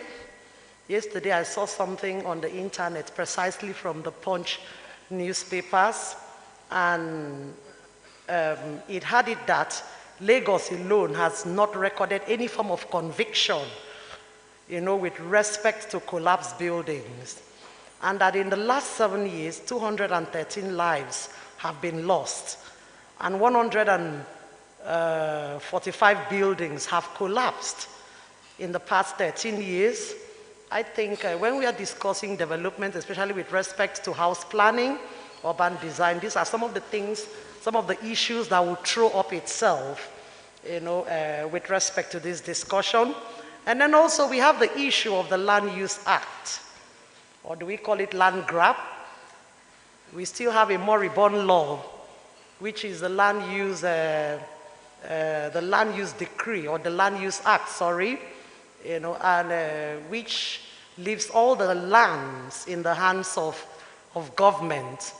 Recently, I was contacted by a family in Port Harcourt, or our law firm was contacted by a family in Port Harcourt to take up a legal action against a company that, did not pay adequate compensation for doing what? For taking up their lands for purposes of business. So these are some of the things that, keeps throwing itself up. And then also our transport system, how ready is it for the 21st century? We keep having influx of people into the cities, and the current transport structure cannot carry the level of the population density within the metropolis. Lagos is a case study. We also have Kano, we have Port Harcourt, River State, and I live precisely in Port Harcourt, and I've been resident in Port Harcourt for the last 24 years, and every day you keep seeing new arrivals into that city, and the city can no longer carry the human beings. In the last administration of Governor Rotimi Amechi, he came up with the Greater Port Harcourt model, a model that was, I think it was something that was copied from the UK, where you have the Greater London. So these are some of the things we are going to be looking at. And then, of course, also activities, that impact severely on the environment. Yesterday, while we were here, we had discussions around, the activities of artisanal refinery. It wasn't too long ago we had a flyover, an overfly, an overfly over some of the areas where oil activities are going on, precisely bunkering. You can see that we have entirely lost our environment. We are struggling with soot in Port Harcourt. Some people who are already down with respiratory disorders, are getting, it's becoming worse. It's becoming worse off. A lot of us are having health challenges. I have had to treat, personally, what you call tonsillitis, is it sore throat, for 2 years consecutively. And the only trace to it is the black soot in Port Harcourt. So these are some of the things we are going to be looking at. We have a diverse number of topics here: the land use and design, digital peace building and technology for development, transportation system, how to manage population density, and then, of course, environmental degradation. I would want to start, by, maybe it will go in this order, and then we move to the side. We are going to call, I believe this is Dr. Willie Eselebo. He is an independent consultant and a researcher. And I would want him to, look at the issue of the land use and design. And I don't know what he would want to say about that. Thank you very much, moderator. And I'm not an expert or urban regional planner, but I can still speak on land use and the design. You will recall that in 1978, President Obasanjo came up with this land use act came up. And since then, it was meant to change the land tenure system. But beyond that, we have gone beyond the development stages, where you now have mega cities, urban centers, and the rest of them. And therefore, I begin to see that the purpose for which land is meant, especially in urban centers, should be addressed. And this is why you have that same problem in Ikoyi. I happen to have come from Lagos. The whole of that shoreline was reclaimed. So it's not original, it's in context. And if you go to other cities in the world, you discover that there are some areas where you build low-cost houses. You don't build more than bungalows. There are some areas you just build two-story building.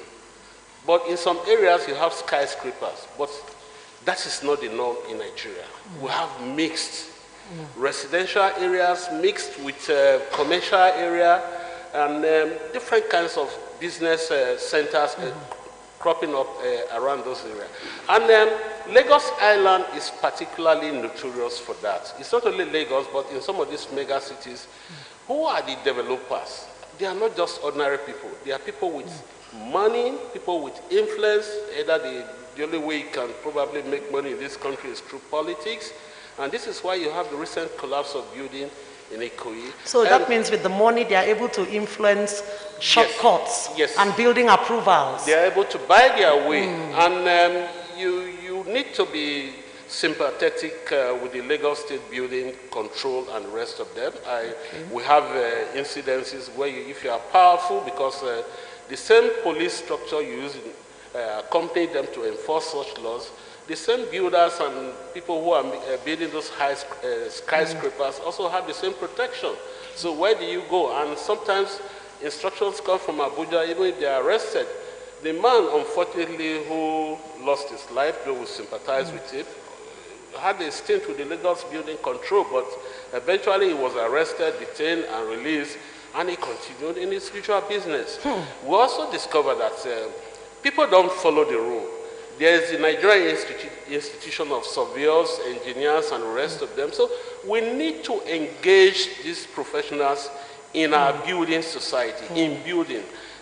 We should not find situations where commercial houses are turned into even worship centers, especially in Lagos and the rest of them. You find very, very abnormal situations. Yeah. So you find that there's totally destruction in the system. The way we plan our cities, and it rubs off and it dovetails into the system of transportation, because when you don't plan the cities very well, then you experience congestion. Then you also experience some level of degradation of the environment. So, like what I'm saying, it's a complex system. It's difficult to evacuate waste in Lagos. Yes, thank you. Doc, for want of time, we would want to hear from Professor Bafa Umar from Bayero University, Kano. Is Kano any different from the analysis he has given us of Lagos? What's the position in Kano with respect to urban design, house planning, and development? Does Kano also have this scattered arrangement, in terms of building approvals? Are there incidents? And in your own discussion, I would want us to have recommendations come out. What should be done to address this? Thank you very much. Greetings to all. There is a little difference, of course, between Kano and Lagos, example is given.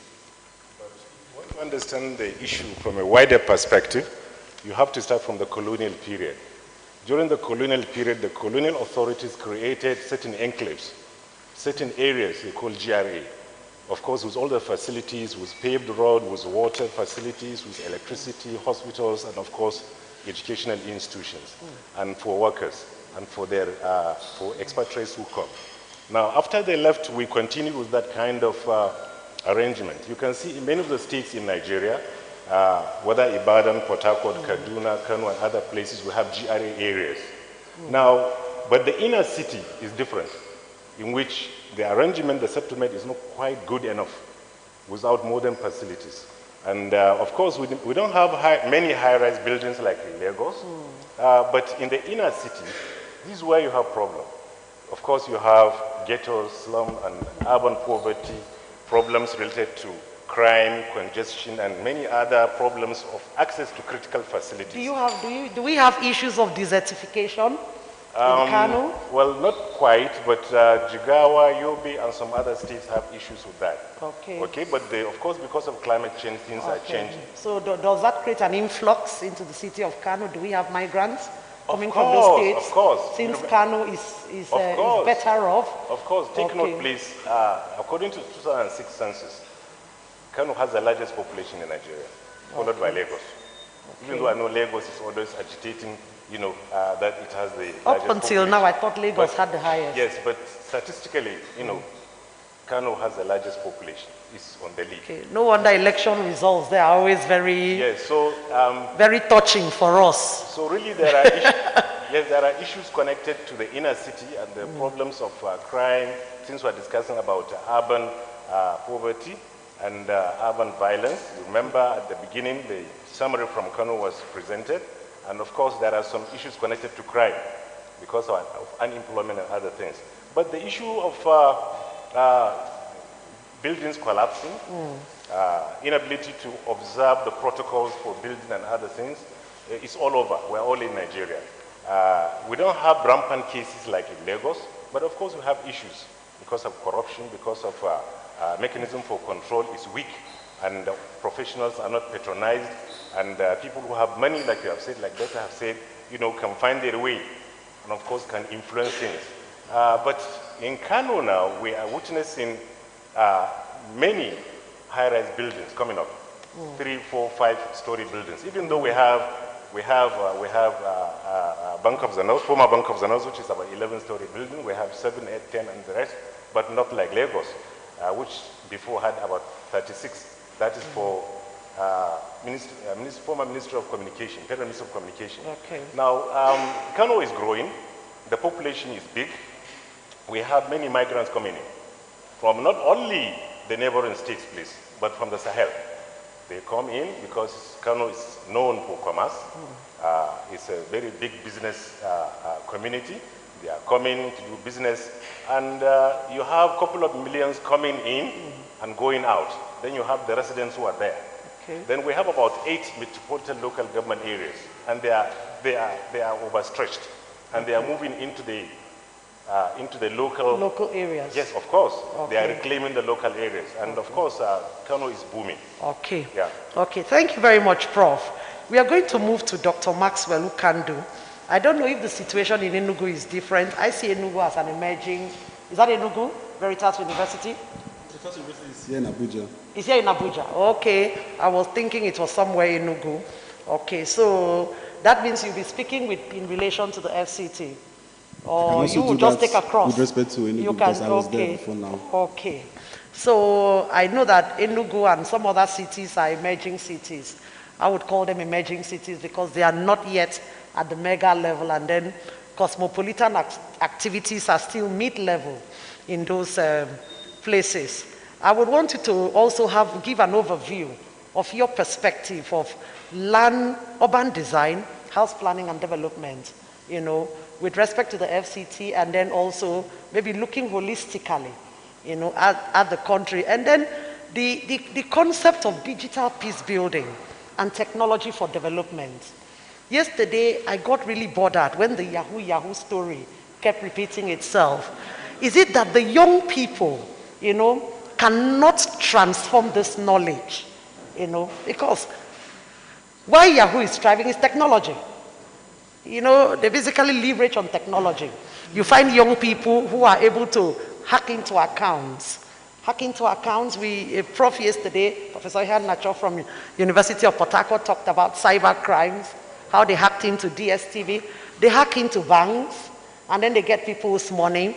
And then I would want us to look at how can we get technology to drive development, you know, instead of having to, you know, I just want us to look at the perspective of the young people. You're a young person, and you're a lecturer.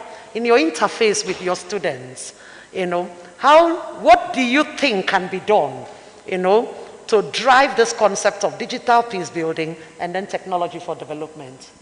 All right, thank you very much, Barrister. I think I'll start from the beginning, the issue of land use, design, and all of that before I'll make an attempt to look through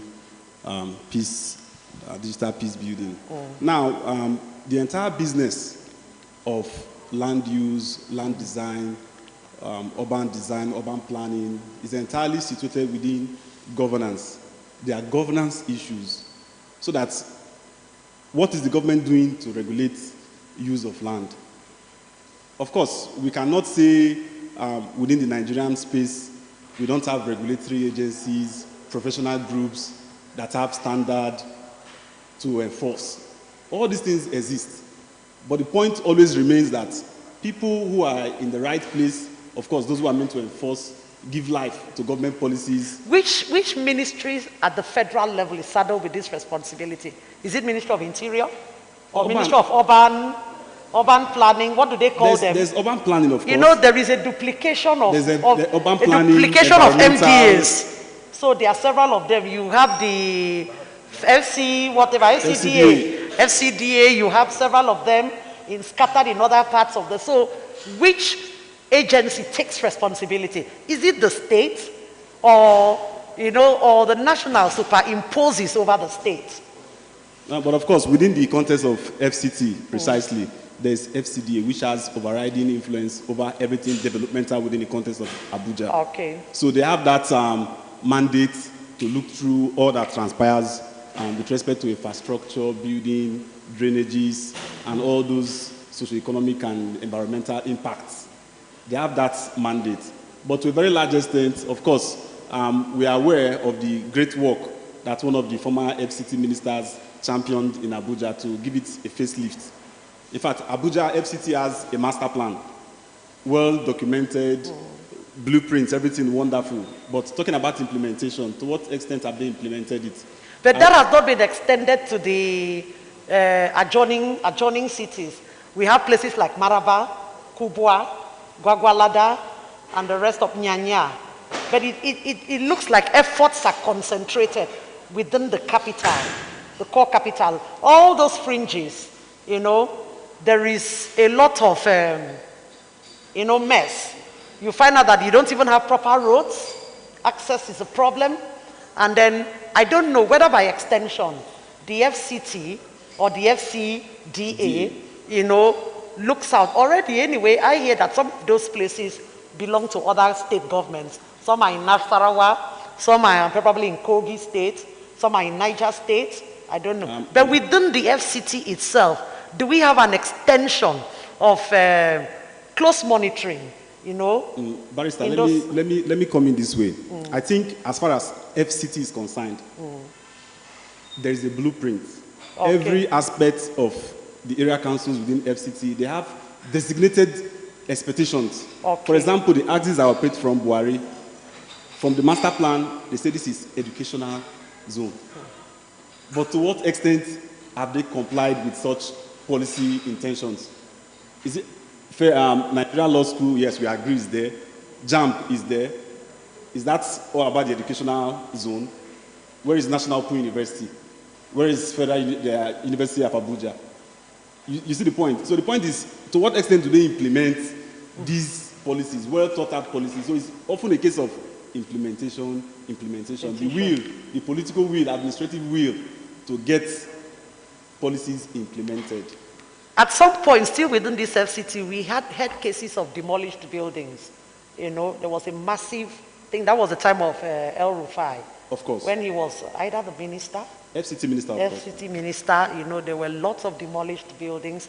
Do we have such things going on currently in the FCT? What he did, we can say, though a lot of justice issues sprang up from those actions, but of course, they were the right thing to do to ensure FCT, Federal Capital, Nigeria, has a facelift and, of course, looks like, indeed, an urban center. So what he did was right, but there were compensation issues, there were arbitrariness issues, but beyond that, the subsequent ministers in Abuja, the FCT precisely, what are they doing to sustain the legacies of Aerofy? These are the kind of problems we are being faced with. Okay. Because we still see people building, covering drainages. Sometimes you hear things like, yeah, just buy the land, build your house, enjoy it while it lasts.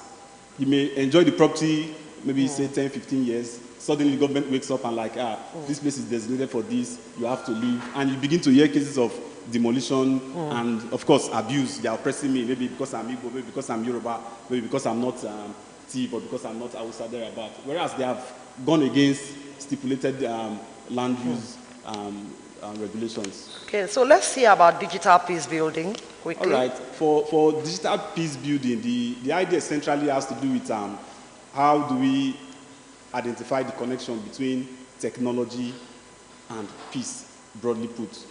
What is the connect between technology? How can technology be a springboard, a tool, an instrument to drive peace. And of course, what has given rise to that is the fact that in our 21st century, in our digital age, where we talk about digital citizens, we see that media spaces, social media platforms, of course, Twitter, Yahoo, Facebook, Instagram, and the rest of them, all the blogs. These are platforms that technology has already made available for our use, but of course, we often see abuse. So, what is the connection? How can we leverage technology to promote peace? Of course, community, societal life has transcended these are physical mode of operation. Of course, right in this meeting, some people are hooking up with us online. It means they are here. They are present, but not physically. So we have visual communities, platforms that people interact across different cultural divides and all of that. So the point is, to what extent has the media been a tool to promote, to sustain aggression, discrimination, hate speeches, human rights violation, and set the pace for human destruction and all of that? So talking about incorporating peace building on such platform, it's interesting to think so. And of course, organizations, especially CSOs, have taken the lead to build digital peace building platforms. I'm aware that even Search for Common Ground is a member of a couple of these organizations that try to build peace from digital spaces. But the business is, to what extent have they engaged? To what extent has these digital peace platforms brought about social solidarity, blurring the lines between different identity groups? To what extent have they been able to promote peace in physical context? Because when people finish abusing themselves on social media platforms, it doesn't end there. You see the animosity, the animosity, anger, and the bitterness, the threats. But it doesn't end there. Sometimes some of these killings we see and hear of, they are traceable outcome of this online engagement and violent conversations. So peace, digital peace building, it is an in thing. If we agree that people exist in virtual communities, then we should also agree that there's need to engage those very platforms to ensure not just conscientizing people, giving them peace education, but more importantly, engaging the kind of conversations that go on there. Like having online peace messages. You know, groups, CSOs should come together, follow up what really happens there. Even though we know the federal government has made some attempt to bring sanity with a seemingly controversial law, right? Talking about regulating speech, which, of course, the Nigerian populace saw it obviously as a case of human rights abuse. You are trying to shut us up. We have the right to speak and all of that. Okay, thank you so much. Thank you, Dr. Maxwell. I will go back to Dr. Willie. I would want us to look at how has our transportation system fared. Recently, I heard there has been a massive award of contracts for rail lines. I don't know whether that is true or not, and I don't know what progress. I don't know whether we've been able to gauge the level of progress. The main meaningful rail line we know is the Kaduna and Abuja rail route. And I think there's also a revamping of some of the, there's Kano now, okay, there's a revamping of some old rail routes. I don't know whether that would help or ease the transportation system. If you take Rivers State is an entire project. There's so much of infrastructural development going on in Rivers State with respect to, do we call them overflies or what do you call it, overhead bridges? Our governor woke up in the last 1 year, you know, flyovers are everywhere in Rivers State. And while we were in the bus coming down to the hotel on Monday when we arrived, those of us who are from Port Harcourt, we were actually discussing the impact of those flyovers and all that. So these are part of the things I would want you to take into consideration when you're talking to us about our transportation system. I have a perspective to this. I still feel that our transport system is still moribund. And there's still a lot that needs to be done, especially with respect to population control. We have so many people all clustering in one place, and then we don't have adequate transport. My few experiences outside this country, trains, buses, everything is on time. They're on schedule, but we don't have such. I mean, you wake up, if there's anything I dread, if I don't have a car, you know, currently we just have one functional car in the house. And if I don't have a car, I dread having to go to the bus stop to queue with others because I can't do the drag. So this is something I think we need to talk through. Thank you very much. I think we need to begin to look at the transportation system, the transportation network as a system. Not just, it must be integrated. Like you are saying now, if you go to London Underground, you find buses coming in and trains going out. So in one way or the other, you also have ferries taking you. So you must consider road transportation, rail, waterways, and the rest of them. So this is where the irony is, because in Nigeria, we have tended to focus more on road transportation to the neglect of rail. And rail is very, very important for urban and mega cities because it's a kind of mass evacuation system that helps. Because Lagos now, the congestion is because rail is not properly taken care of. Okay. We remember earlier on 1979, Lateef Jakonde did plan a monorail system for Lagos as a two-year, but it didn't come to fruition. We also had one in Port Harcourt. Yes. And it was abandoned. And I also need to sympathize with you because the Minister for Transportation is from your state, and there's no rail track linking Port Harcourt as of now. So if we actually have this rail transportation, which is very, very good, it's a good initiative because even when there's problem now, violence, kidnapping from Abuja to Kaduna, most people go over to the rail to use it. I use it most of the time. A few times they've tried to attack even the trains. Yeah, it's going to be like that because it's a means by which people can move freely now without being harmed at any point in time. So we need to look at the integrated system, especially for Lagos State, which is a mega city.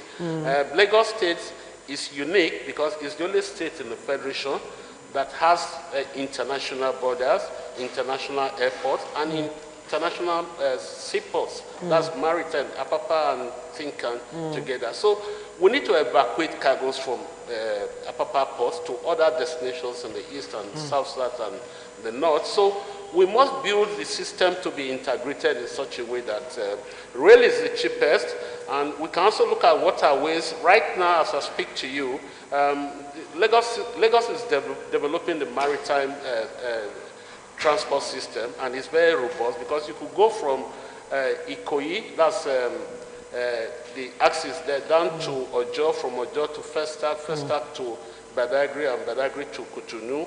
So it's we have a lot of operators in that system now because every day, the system, it can take you 4 hours to move from island to mainland. So these are the issues that we need to look at because man-hour lost and every other thing, you need to put them into consideration.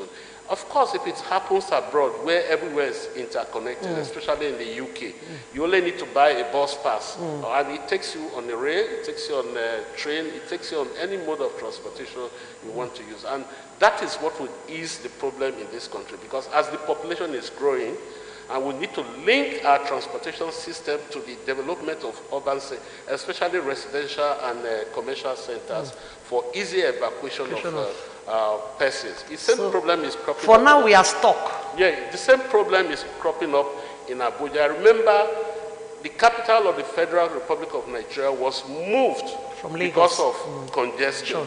And now we have the same problem coming up in FCT. And I do not understand why the federal government, they have the space, you don't need to go underground, they can build the rail track so that once you get down from the airport, then you hit the track exactly and begin to come to the... Into the city. Yes, the city. So we need to integrate all the systems. And where you have water, land, and air, all should be connected. All should be connected, we'll have a very good system, transportation system. Thank you very much, Dr. Willie. I would move to Professor Baffa. We are going to look at how to manage population density I know that Kano is a densely populated area. You just gave me this information. In fact, you gave to the House, not just me, that statistically, Kano, parity higher, a higher population figure than Lagos. Up until, recently, I thought Lagos was the. I even thought, is it Ibadan? Because I hear Ibadan is another very densely populated city. So, how can population density be managed, especially with respect to Kano? What do you think should be the way forward? Thank you very much. This is an important issue. I know that the lifestyle in the north is very communal, very, very communal, unlike we in the south. It's a bit of a separatist thing, but in the north, there's a lot of communality. Okay, it has changed. Is it because of the insecurity? No. Things are changing. You have modern businesses, you have modern institutions, you have, activities everywhere. But let me focus on what you raised, the issue of population density. Okay. Before we attempt to explain how to deal with population density, we have to understand the issue. We have to go back and know all the issues connected with population. We need to know the numbers. This will help us to understand how we can deal with the situation. The issue in Abuja, the issue in Lagos are connected to population. The urban violence we're talking about, they're all connected to population. So population together with security are two important issues that can affect Nigeria in the next decades. Okay? Now, in 1963, the first census we had, the population of Nigeria was 56 million. The second census was 1973. It was not considered, it was cancelled, undergone, because of fear of inflation of figures. We didn't have another census until 1991, I believe. Yes. Under Babangida. I was counted that time. Yes. So the population, I can remember. The population rose to 88 million or thereabout, 88 point something million. We didn't have another census until 2006, about 11 years ago. Am I right? Yes. Or more than that, of which the number is 140 million. 140 million. Okay? Now the current estimate we have in Nigeria today between 180 is between to 200 215 to 217, depending on the estimates. Depending on the estimates. It's about 215 or 217, depending on what you get online. Of course, National Bureau. Is it increasing with the rising number of deaths? The way they are killing in Nigeria, I thought mortality, it should be... Mortality has reduced a bit. Okay. Fertility has also reduced a bit. But certainly the number is not only high, too high. Okay? So I did the arithmetic here for us to have an idea of the way it is. You see, based on what I have said so far, in 28 years, that is from 1963 to 1991, Nigeria got additional human beings in Nigeria, 32 million, in just 28 years. So that means we got more than 1 million a year, on average. From here, I'm talking about official statistics, okay? The only one which is an estimate is the last one, which is 2021, of which we estimate about 215 or 217. Now, that means in 28 years, from the First Republic to, of course, the period when Babangida was the head of state, 1991, we had 32 million people added to the population. Then the next, in 15 years after that, that's from 1991 to 2006, the population increased by 52 million. So the first one, in 28 years, 32 million increase. The second one, in 15 years, 52 million increase. This is the population of many countries, please. In Africa, many countries put together. Now, the estimate now, from 2006 to date, the population is 77 million increase. And these are living people here in Nigeria. And demographers are telling us that we are going to double in 25 years, whether we like it or not. Giving birth, normal birth and normal death, in 25 years will be more than 400 million. So now talk about the structure we have on the ground, the facilities we have on the ground, then the population density. Lagos has one of the highest population, in fact the highest in Nigeria. Lagos? Yes, of course. We have 6,871 persons per square kilometer. Lagos. Kano, which has the largest population, largely in metropolitan area and in villages, of course, you have only 550 per square kilometer. But in Lagos, 6,871 persons estimated living in square meter, kilometer rather. So you see, in a way, and of course, somebody mentioned yesterday the issue of rate of urbanization, which is increasing, which is right. In fact, not only for the future in the next 2 decades, currently, close to 52% are living in urban areas. The rate is, in fact, the actual figure is 51.96. So that means, you see, we have to look at the future. Somebody, I think in our committee, group 2, we have mentioned the challenges that we are going to face in the next decades. The population will be close to 450 million in 25 years. So now, unless of course when you have pandemic, when you have war, but the situation, the way we are going, if we can increase by 77 million, by 52 million, by 28 million in progression. And of course, let's look at the rate. The population was growing at 2.8% after independence in the 70s and early 80s, but now it is going by 3.2% exponential growth rate. 3.2%, even in some states and local government areas, 3.2%. Population policy is ineffective. They have another one now, but they have not really. So, Prof, what can we do? What can be done? So really, there is that the only way to deal. Before I say that, please, we have a young population structure. We have the population pyramid. At the bottom is heavy and wide. At the top, at the tip, then is the summit, is thin, meaning those from 80 and above. They're not up to 1 million in Nigeria, possibly. Even at the last census, they're not up to 1 million.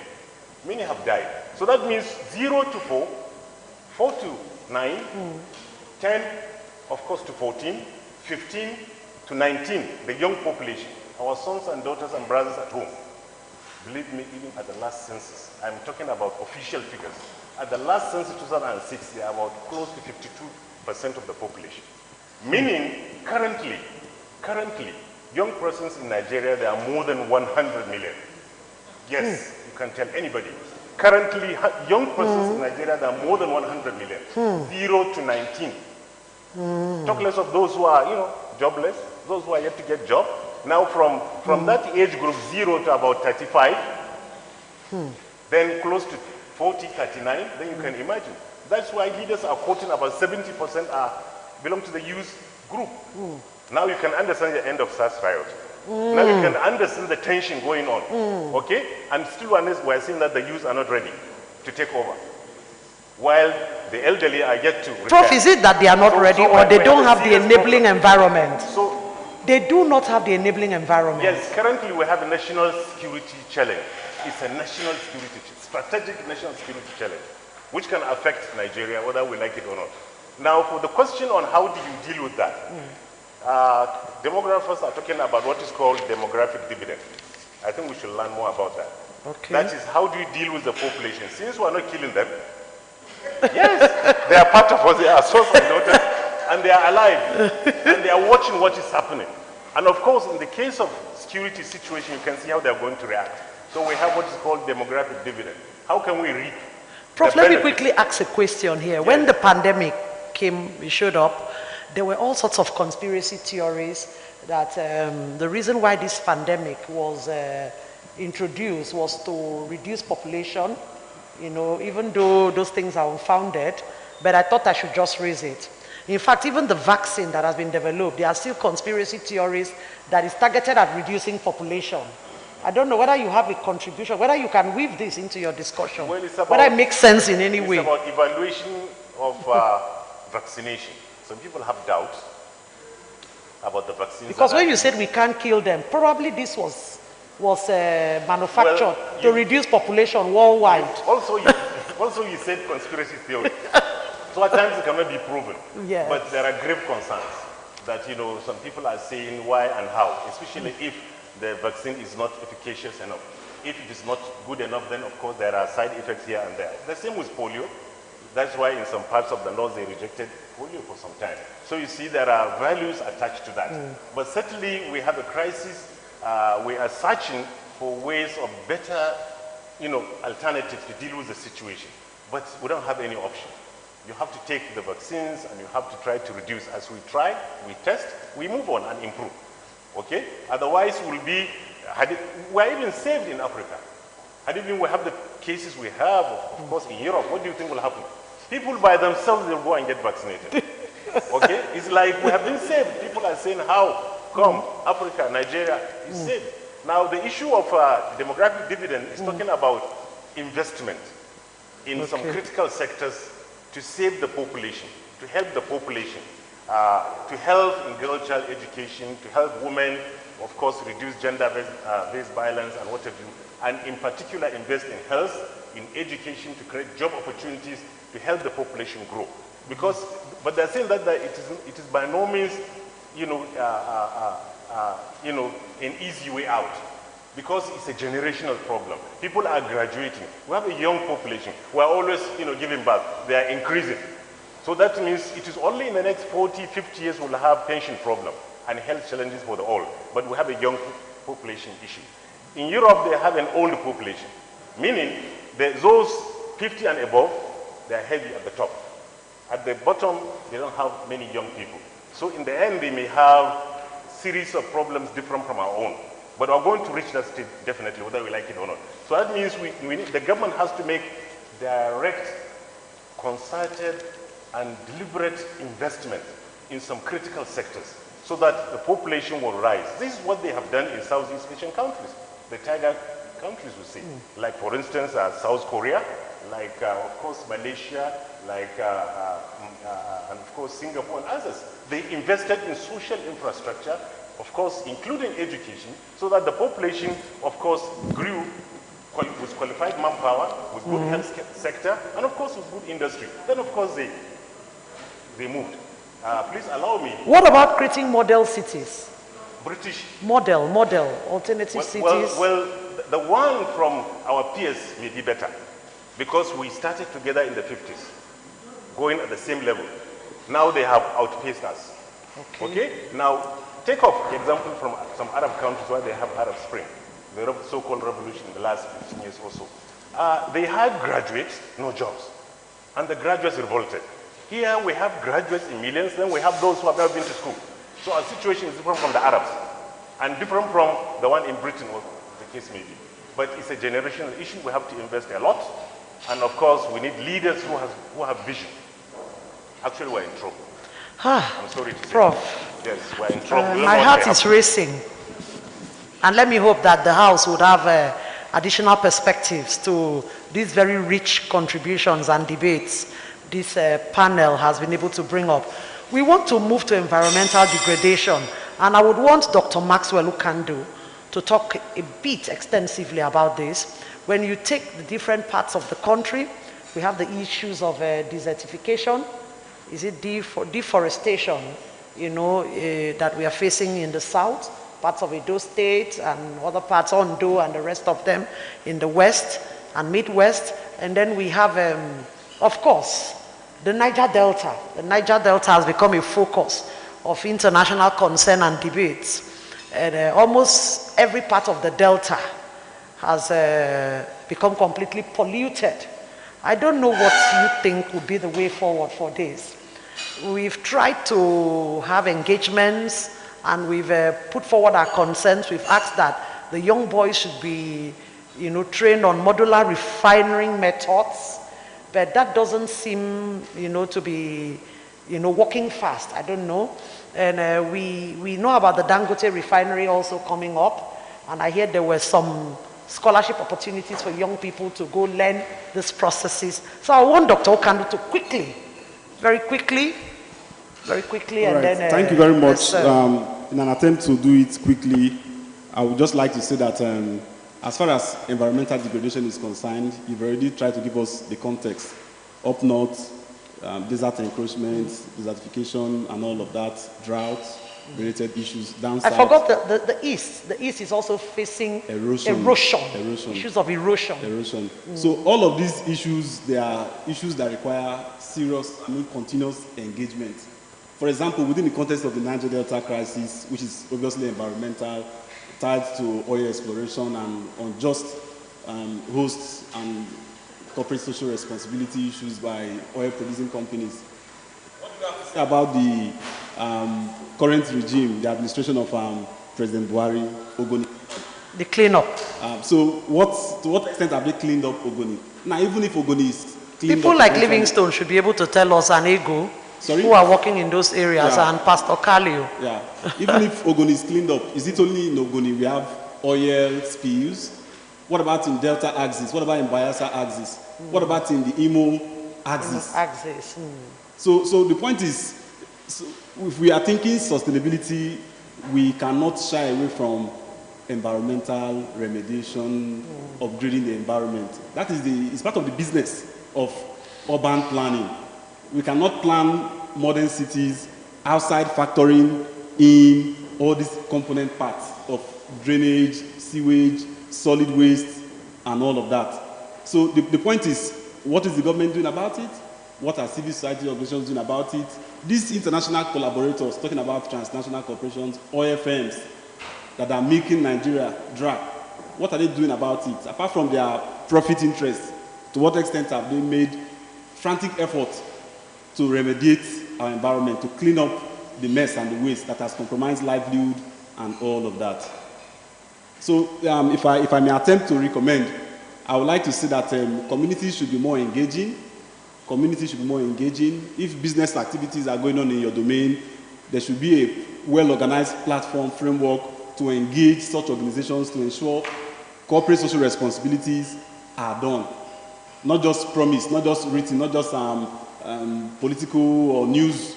There should be proper engagement from communities to ensure they are not subchanged, that their environment is not polluted and they are exploited and nothing to show for it. At the level of government, I think government should go beyond making promises that often end up as political campaign points. Do this for us, give us power, we'll clean this, as if that is like compensation for the mandate they give them to rule over us. The point is, the Nigerian society deserves better. Madam is displaying a manner of sign language. Let me pretend I don't understand, but I understand. Thank you. Ife, can we allow them just one minute each, to wrap up? So, sir, if there are things you would want to lend your voice to, let's just in a minute, and then we take Prof. and then Dr. I just want Maxwell. I want to say that there's a good size of population if the energies of the youth are well harnessed. We shouldn't be afraid of it because India had the same problem, China has the same problem. All we need to do is to build capacity for our youth to become part of the diaspora that will be contributing to they will be remitting a lot of foreign exchange into the system. So there's a great benefit that could be derived from large population. But what we need to do is to see that these people are employable. We could send them out. And I also need to let you know that the Global Compact on migration by the UN specifically addressed that problem. So also we have the African Union Migration Policy for Africa, which talks about intra-Africa mobility, so that we could send our youth to other African nations and they become beneficial to our nation. Okay, thank you, Dr. Willie. Yes, Prof, in 1 minute.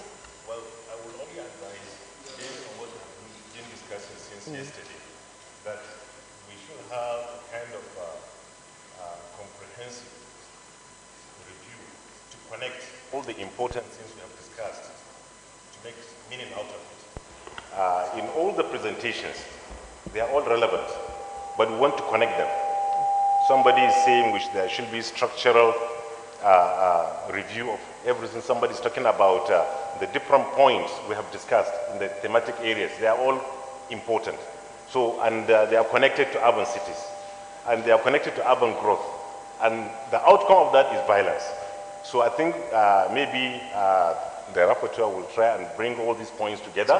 So it makes, meaning so that we take advantage of all the contributions from the various sessions, so that at least will be relevant. Okay. So Dr. Maxwell, 1 minute. All right. If the projections are anything to go by, that sometime in the year 2050, we'll be looking at 2/3 of our population residing in urban centers in Nigeria, then I think it is time to start to walk the real walk. Because now. this is like an imminent danger, to ensure we plan our cities.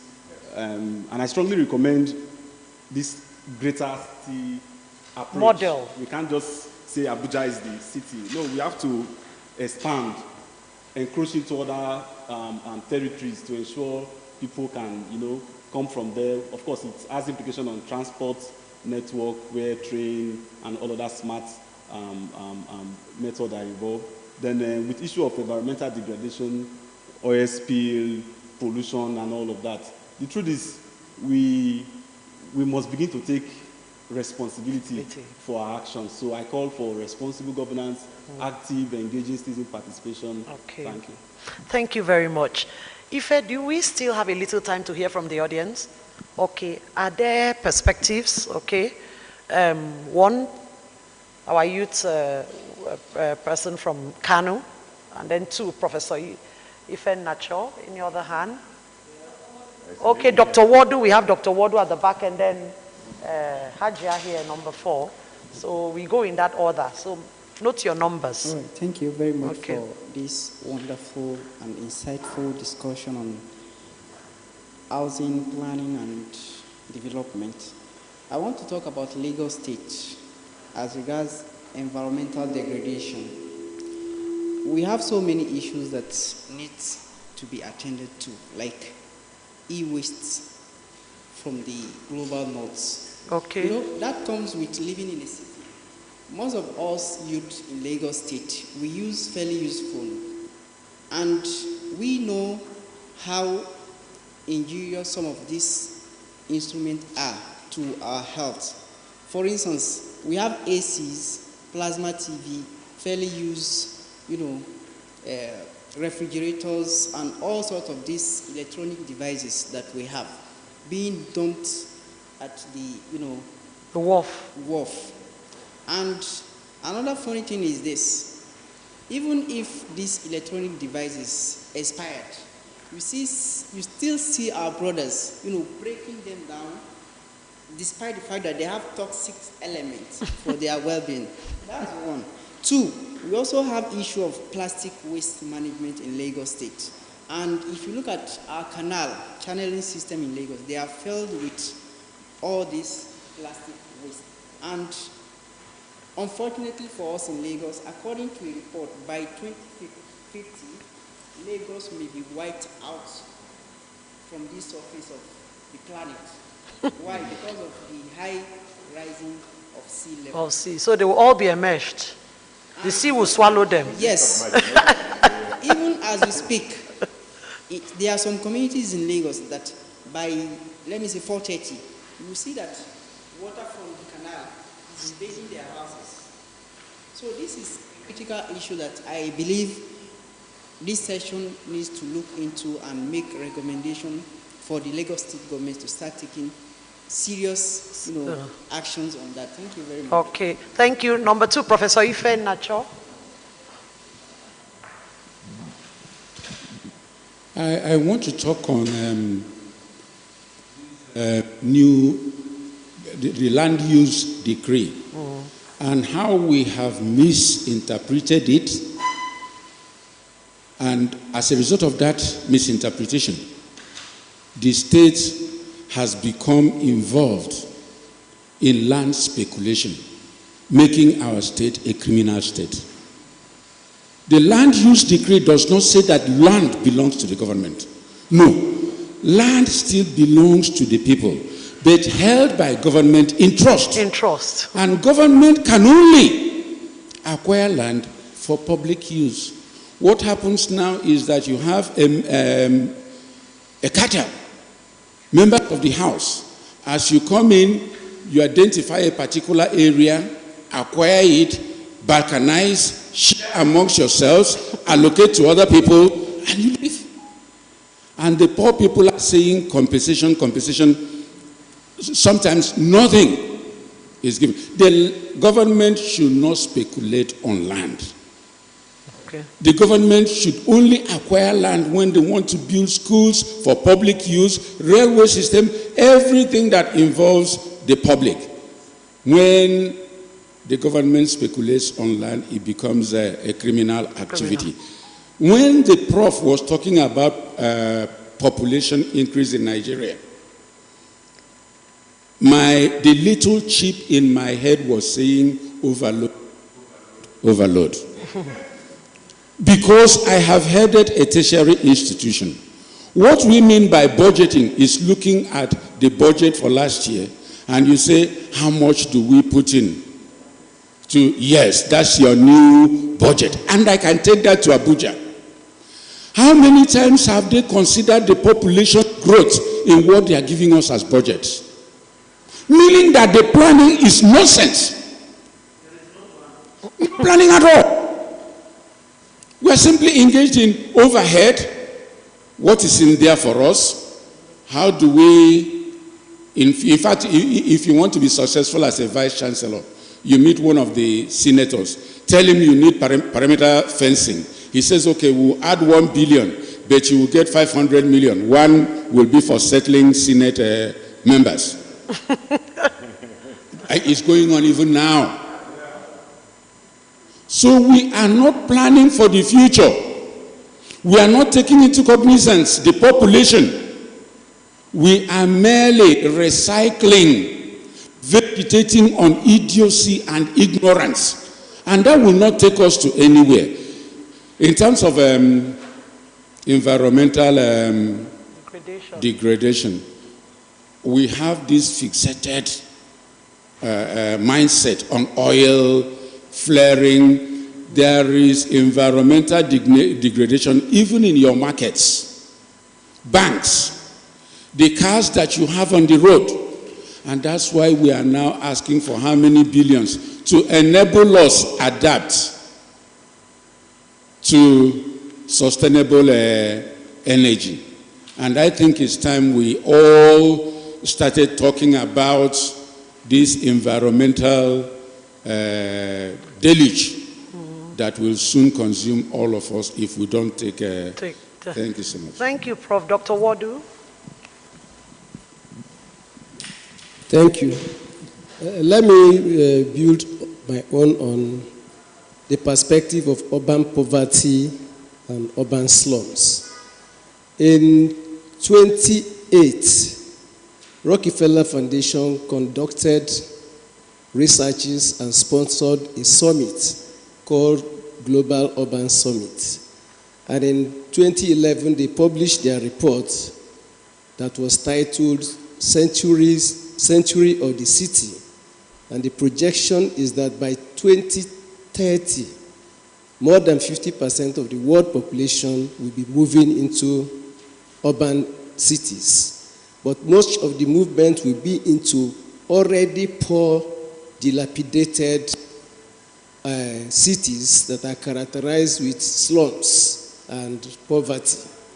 The issue has been touched by all the panel, reflecting on population growth, reflecting on poor environment, reflecting also on urban design, urban and regional planning, all of which are not working in Nigeria. We have to state it clearly that when it comes to this trend in global urban growth, that Nigeria is not, just like Professor Ifanacho has said, we have refused to plan because we don't have the demographic foundation to do that planning. The country has not conducted the population for how many years, even though they said they would do it next year. Without it will take place. But the point remains that there is no institutional and governance systems that are supporting this kind of study. And even as we are here, we will note that this engagement that Search for Common Ground is doing. We don't see any strong or very high level governmental presence. Apart from the police officer, we are supposed to see people from Ministry of Urban Planning, supposed to have people the FCDA and the rest. yeah, we are supposed to have people from security and all the institutions that can collab with it. Yesterday, I noted that there is a very serious gap between research institutions, between universities and governance. We have researches, but governance don't have access to the researches because even when you advocate and bring your researches before government, they don't take it. So the matter raised by this panel is very, very important, very, very critical. It's only on these points that we can successfully carry out this project. This project demands, a clear understanding of the units of our analysis, the cities, at the national level, at continental level, and even at global level. We need to understand the units of analysis on which you can make proper predictions on what is going to happen in the next decades. Thank you. Thank you, Dr. Wadu. We have Hajia here. We have Hajia. Ife, do we still have time? There's another hand there. Okay, so you're the last hand. Okay, thank you very much. For me, I want to talk about planning. So with regards to Kano, I would rather call it urban destruction. Urban destruction? Yes. The popular GRA that Prof talked about, I grew up there. In those days, it was a real GRA. But now, our state governors have sold out pieces of land, they have partitioned GRA, they have demarcated that place, and now they are erecting buildings like the type they see in Abuja. That is what is happening in Kano now. They are constructing on waterways, on they are destroying. I grew up in Nasarawa. I know how GRA was then. They have destroyed all the trees. That's why I'm calling it urban destruction. Now, any recreational center in Kano, besides Polo Club and race course, they have sold out all those things. Now, there used to be this Masalatin ED. They have sold out part of it. They have constructed in Kano. My Kano people are here. They can bear me witness. Is it the government selling? Yes. Then recently, this has been going on from Sheikh Karau's regime to Conco's current government. Recently, the government garden, what we call Gidan Zoo. Some NGOs had come together to go to advocate to him, to tell him that what he was about to do was not proper. So Kano is highly congested, and people don't want to go out. They want to be centralized within the metropolis, especially the politicians. Now, talking about the issue of desertification, soil erosion, it's actually happening in Kano. There was a time I was going to Dambata, I passed and I asked him, what is this forest for? They said it's from Niger because the erosion is encroaching. Now, around Badawa, where my parents are, there is a kind of from the Badawa. It's actually and when you are going to Laraba, Abasawa, my Kano people, they know there is soil erosion area. It is really serious. It's a serious matter. Now, talking about population.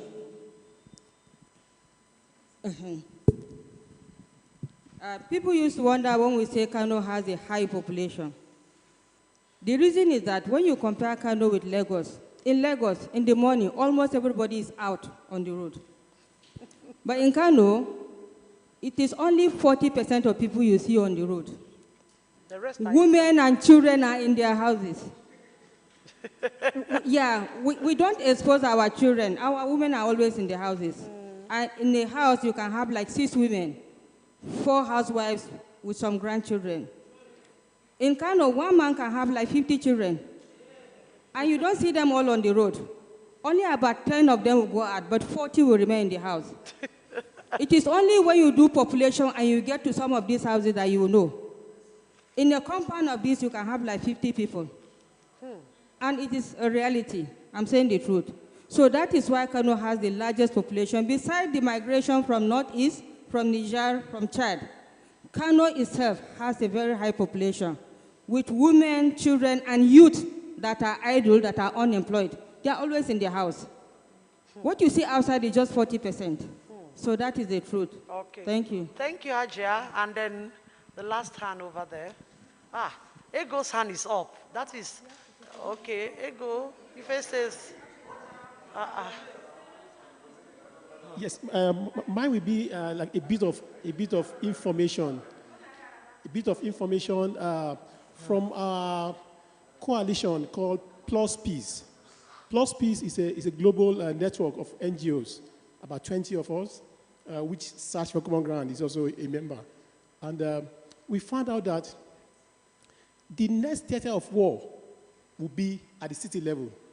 Indeed, apart from where we have, like in Syria, maybe in Sudan, where we have conflict going on, the conflict going on in the cities now are more than in any other places.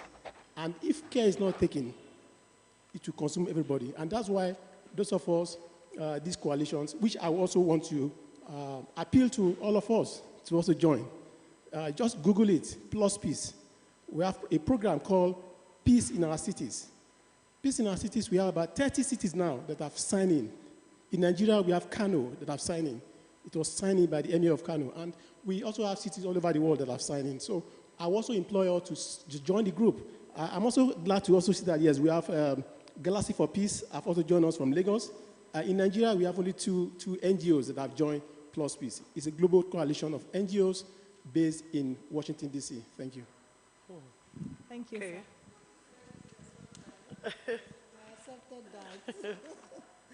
Okay, I actually didn't want to talk until Ajia spoke and talked about urban planning. I think it was on urban planning and how it's destroying the natural habitats.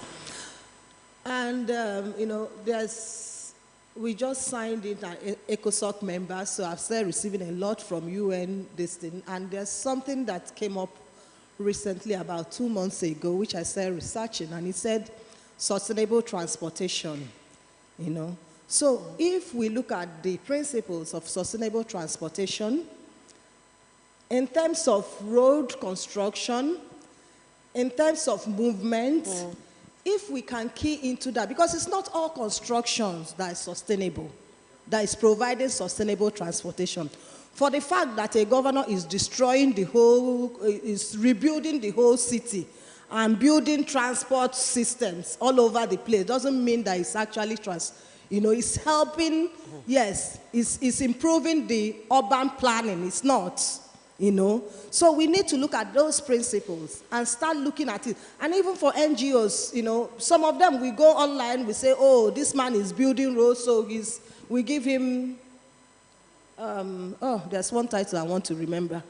Project, no. Mr. Project. Mr. Project, yes, they know what I'm talking about.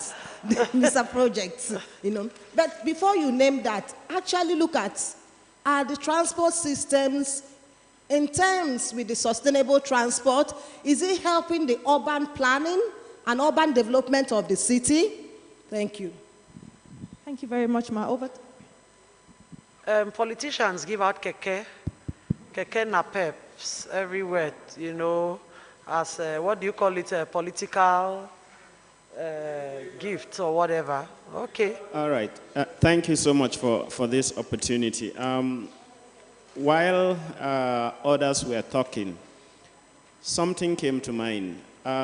In Nigeria, are we really planning or are we being reactive? Because the truth is, you look at our infrastructures in this country, in fact, there is no significant improvement from the infrastructures we have in the 1960s.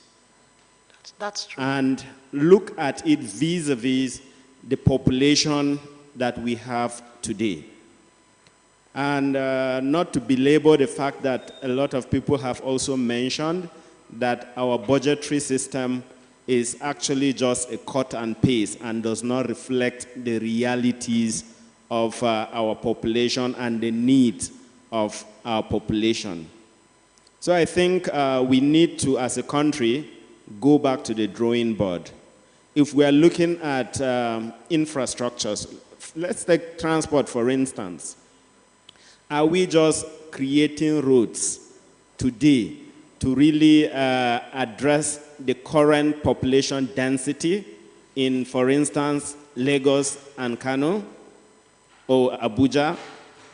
Or are we also planning to cater for the population of vehicles and commuters for the next 15, 20, 30 years? These are things that we really need to be deliberate about. And like Prof said earlier, when we are looking at this population, what runs through our minds in terms of catering for this population? Are we, as leaders, just looking at this from the perspective of now that and in the next 20, 30 years, we may not even be alive to witness it? Or do we start to make deliberate plans and to put safety nets to be able to have a population that will not be self-destructive? So I think it's a point that we really need to be critical and think deep about. Thank you. Thank you very much. I want to say thank you to all the panelists and the entire House for your very rich contributions. Let me hope that we would not end these discussions in this room.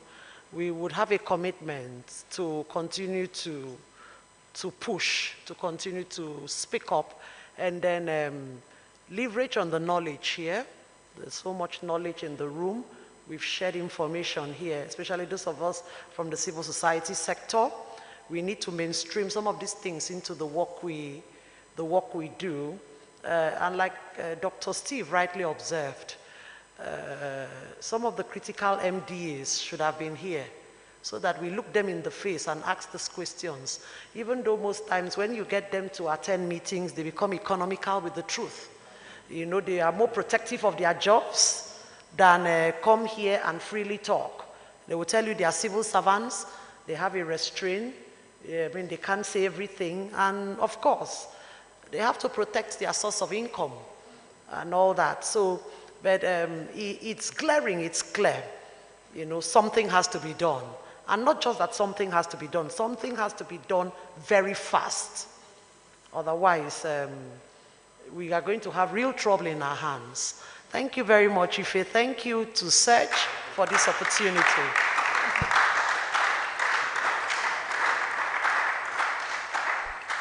Thank you very much to our panelists. We enjoyed the session, and thank you so much for the statistics and facts as well as verifiable data that you brought forward.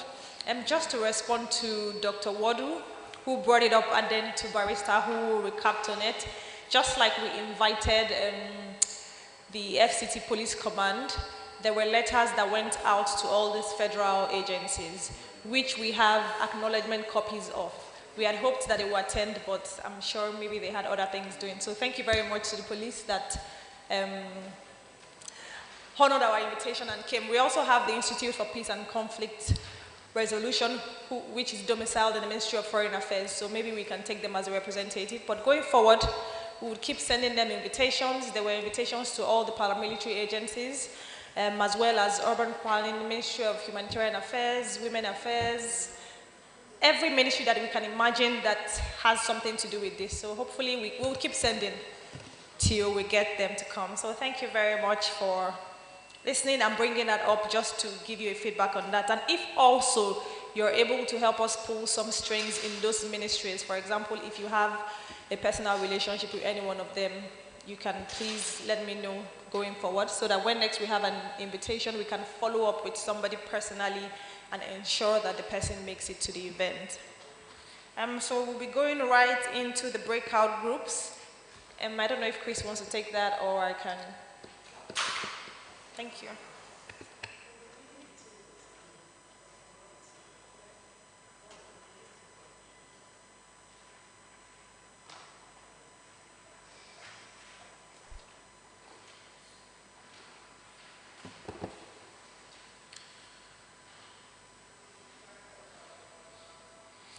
Thank you so much.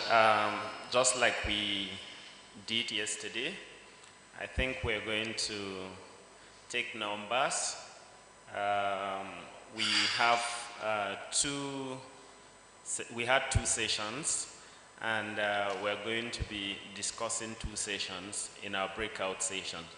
And we're going to also split ourselves into two groups, and so that we do not repeat the same people in the same group, I am going to go this way.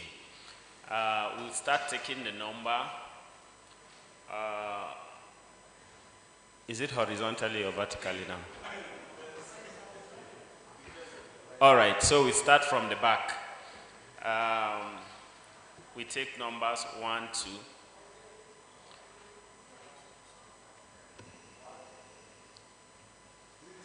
Yes.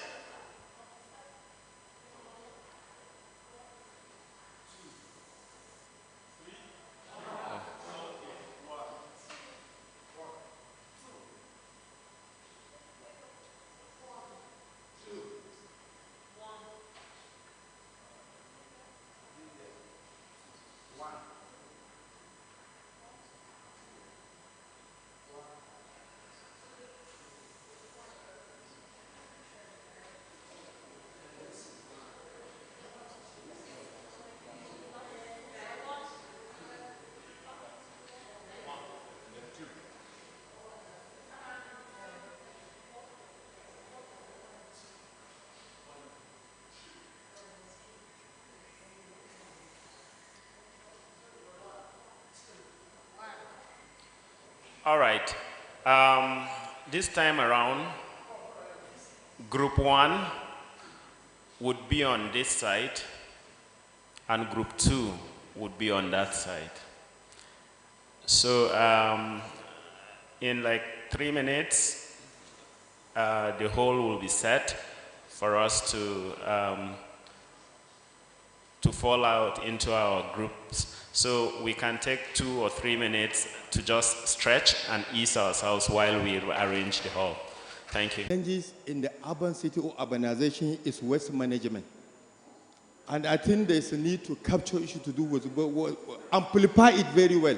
Amplify it, because this is a challenge we are all having in our cities, waste management. Then I want you to consider, because in the planning, most of the plannings in Nigeria of these mega cities, there's no planning for satellite cities. Because if you plan for mega city, you need to know that in the next 10 years, that mega city will burst. So what is the planning of the satellite towns around the mega city so that it can accommodate the overpopulation and urbanization? Thank you very much. Thank you so much. The need for planning of urban city to factor in issues of waste management. That is very instructive and it's very important.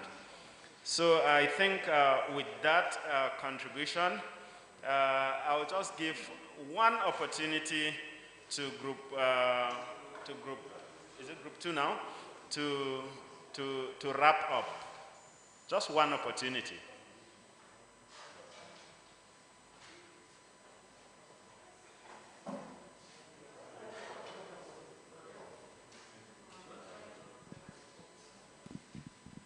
We thank members of Group 1 for the recommendations they've made. We thank you for that, but actually, we included all that, except the factoring in of the symmetry. The symmetry is what is not there. As for drainages, waste management, we included all that. So thank you for the points you've raised, and we want to also assure you that we accommodated them. Thank you.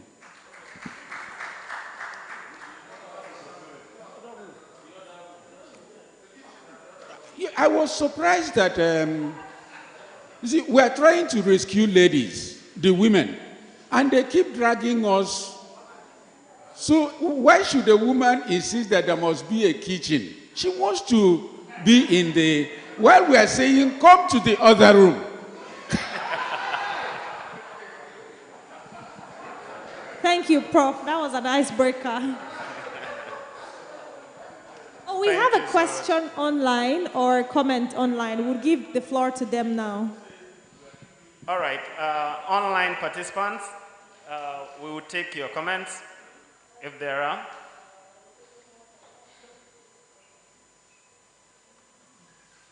Ingi, you can go ahead and speak. Hello? Hello, good afternoon, everyone. Good afternoon. We can it's a session that is going on. Can you hear me? Yes. Okay. I wanted to talk about the whole rural-urban migration, but that is one of the things that helps to increase urban violence. So if we're talking about strategies or what can be done, or which way we can turn the international community to assist in helping resolve situations, I would like to say that Nigeria, the development of Nigeria, the way it goes, is almost as if every developmental stride or infrastructure is always hinged at the capital, all our capital cities. Outside our capital cities, the other local government areas are very underdeveloped, and that is why everybody has to leave the local communities or the LGAs to come to the cities, and that's why we have all of this population. We have these shanties that come out from different areas, and that's why you have sometimes criminals staying there, and then the government will have population, all of that. So I'm thinking maybe we should be looking at how to not particularly industrialize, but look for how. I'll just read them out. So the first one, underemployment and underemployment are major drivers of youth involvement in urban crime. They create an enabling environment for entrepreneurship and harmonize various government employment policies to make them impactful. Cybersecurity is a symptom of our materialistic culture. We need value reorientation and a means to transform youthful technological expertise from cybercrime to legitimate means of societal development. Gender-based violence is a result of patriarchy and harmful cultural stereotypes. Women should be actively supported with safe spaces to attain their potentials while not neglecting the effect of GBV on men as victims as well. The government should properly plan our urban areas and explore other transportation systems such as railway and waterways. These are the four issues I was able to take out just as a form of recap. Every comment has been taken into consideration, even the comments that were made on the site. We have everything in our archive there, and I'm sure once we produce the report/communique for this two-day conference, it will be more robust and it will accommodate more of the examples that we gave. And so, having done this, I will just go straight into the session of survey and evaluation. So I have evaluation questions here, which I'll be giving you. They're just 5 questions, and it won't take more than 1 minute. So you can please fill them for us, and I'll collect them back. So I'll go around to give them, and then I'll also retrieve them in another 2 minutes-ish. Thank you.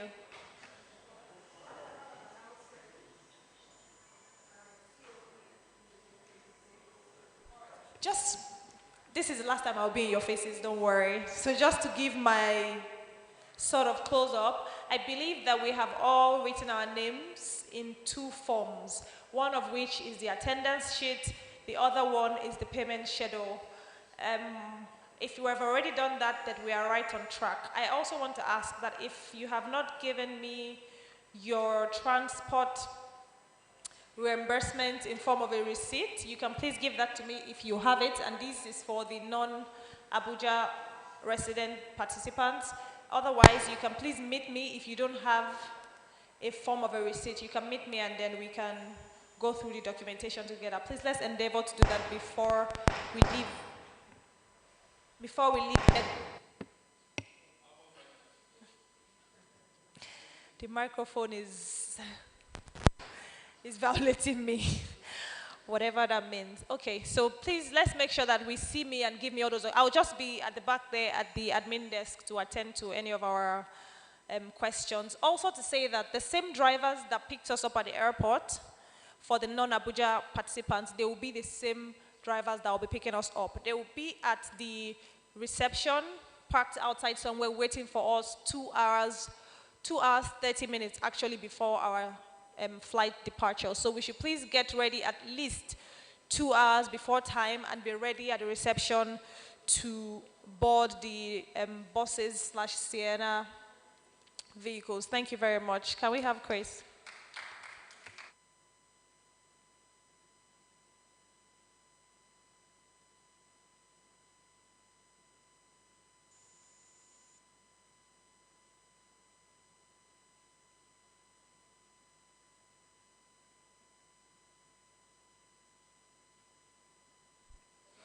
All right. As we sign in, or as we fill in the evaluation form, let me take the next steps. As we are all aware, we have been taking note through this convening, and we will get back to you with the first draft of the report/communique for your inputs and validation. Secondly, stemming from the state convening and the national convening, we would be reaching out to some of you in the course of time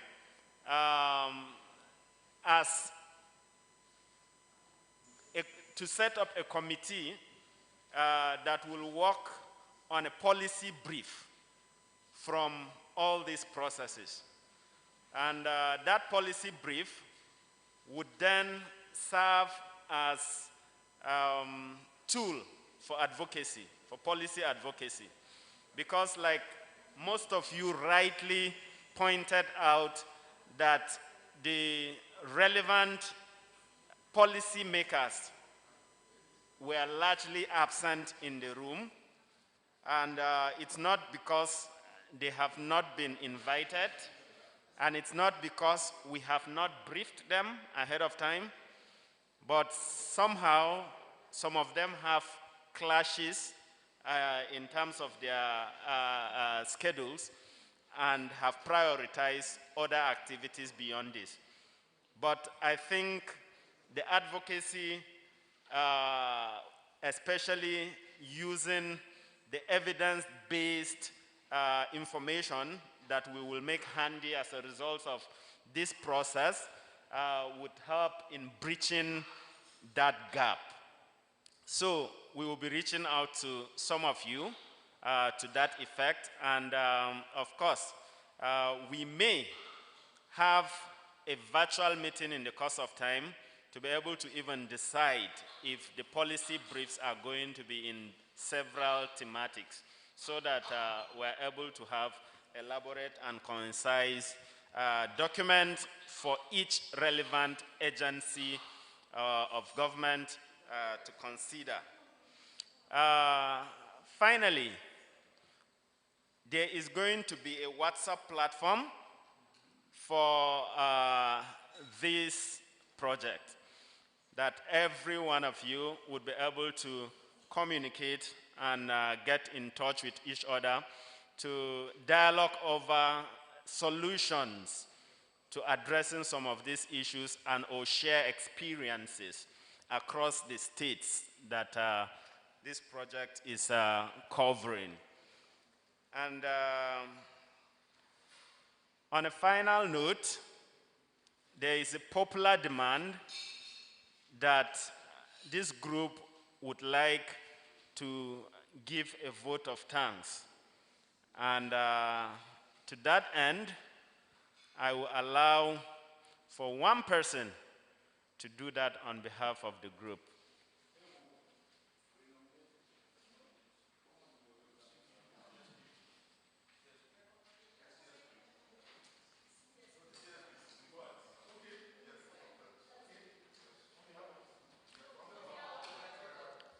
Okay, now I can see that there are two opinions.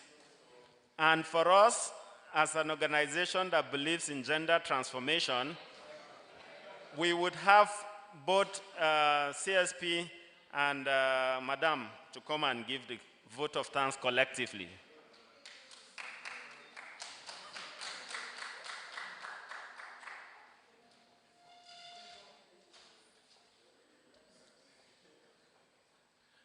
All right, good afternoon, everyone.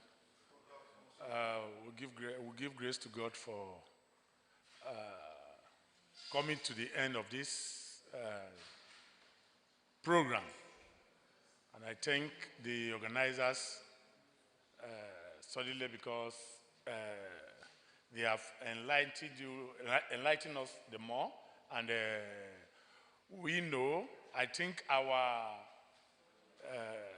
cry here is that we want you to make sure that whatever we have discussed here gets to the policymakers of this nation, not even international yet, but to the policymakers of Nigeria, to see that whatever we have discussed here, even if not all, part of whatever we have discussed here should, be listened to and be taken in as part of the Nigerian policies. Thank you all, and God bless you.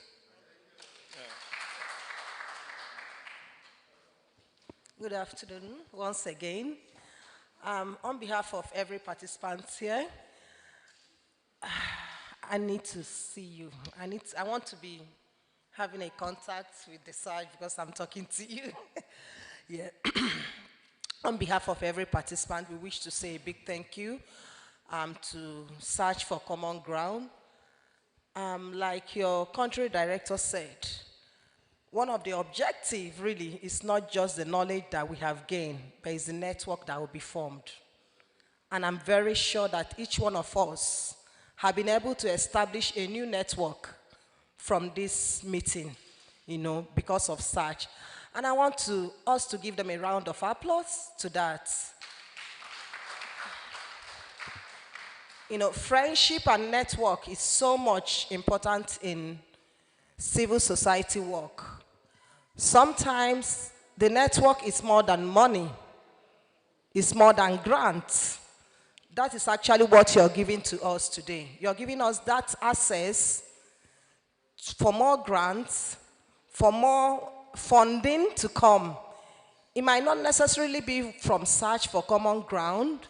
It might just be from the friendship and the network we have made today. I would like to give a bit of example. In 2014, Search for Common Ground, I have seen my colleague here, took us to Kenya for a program. And on that program, my program actually changed on preventive conflict. I was able to establish from them, Ushahidi, you didn't fund me, but you gave me access to that. That is the kind of network we are talking about. And that is the kind of network you have made us to build from here. So we want to say thank you for that. And for the participants, we hope that we will be able to reach out more to ourselves. And also remember that Search for Common Ground gave us this opportunity. Thank you very much, and God bless.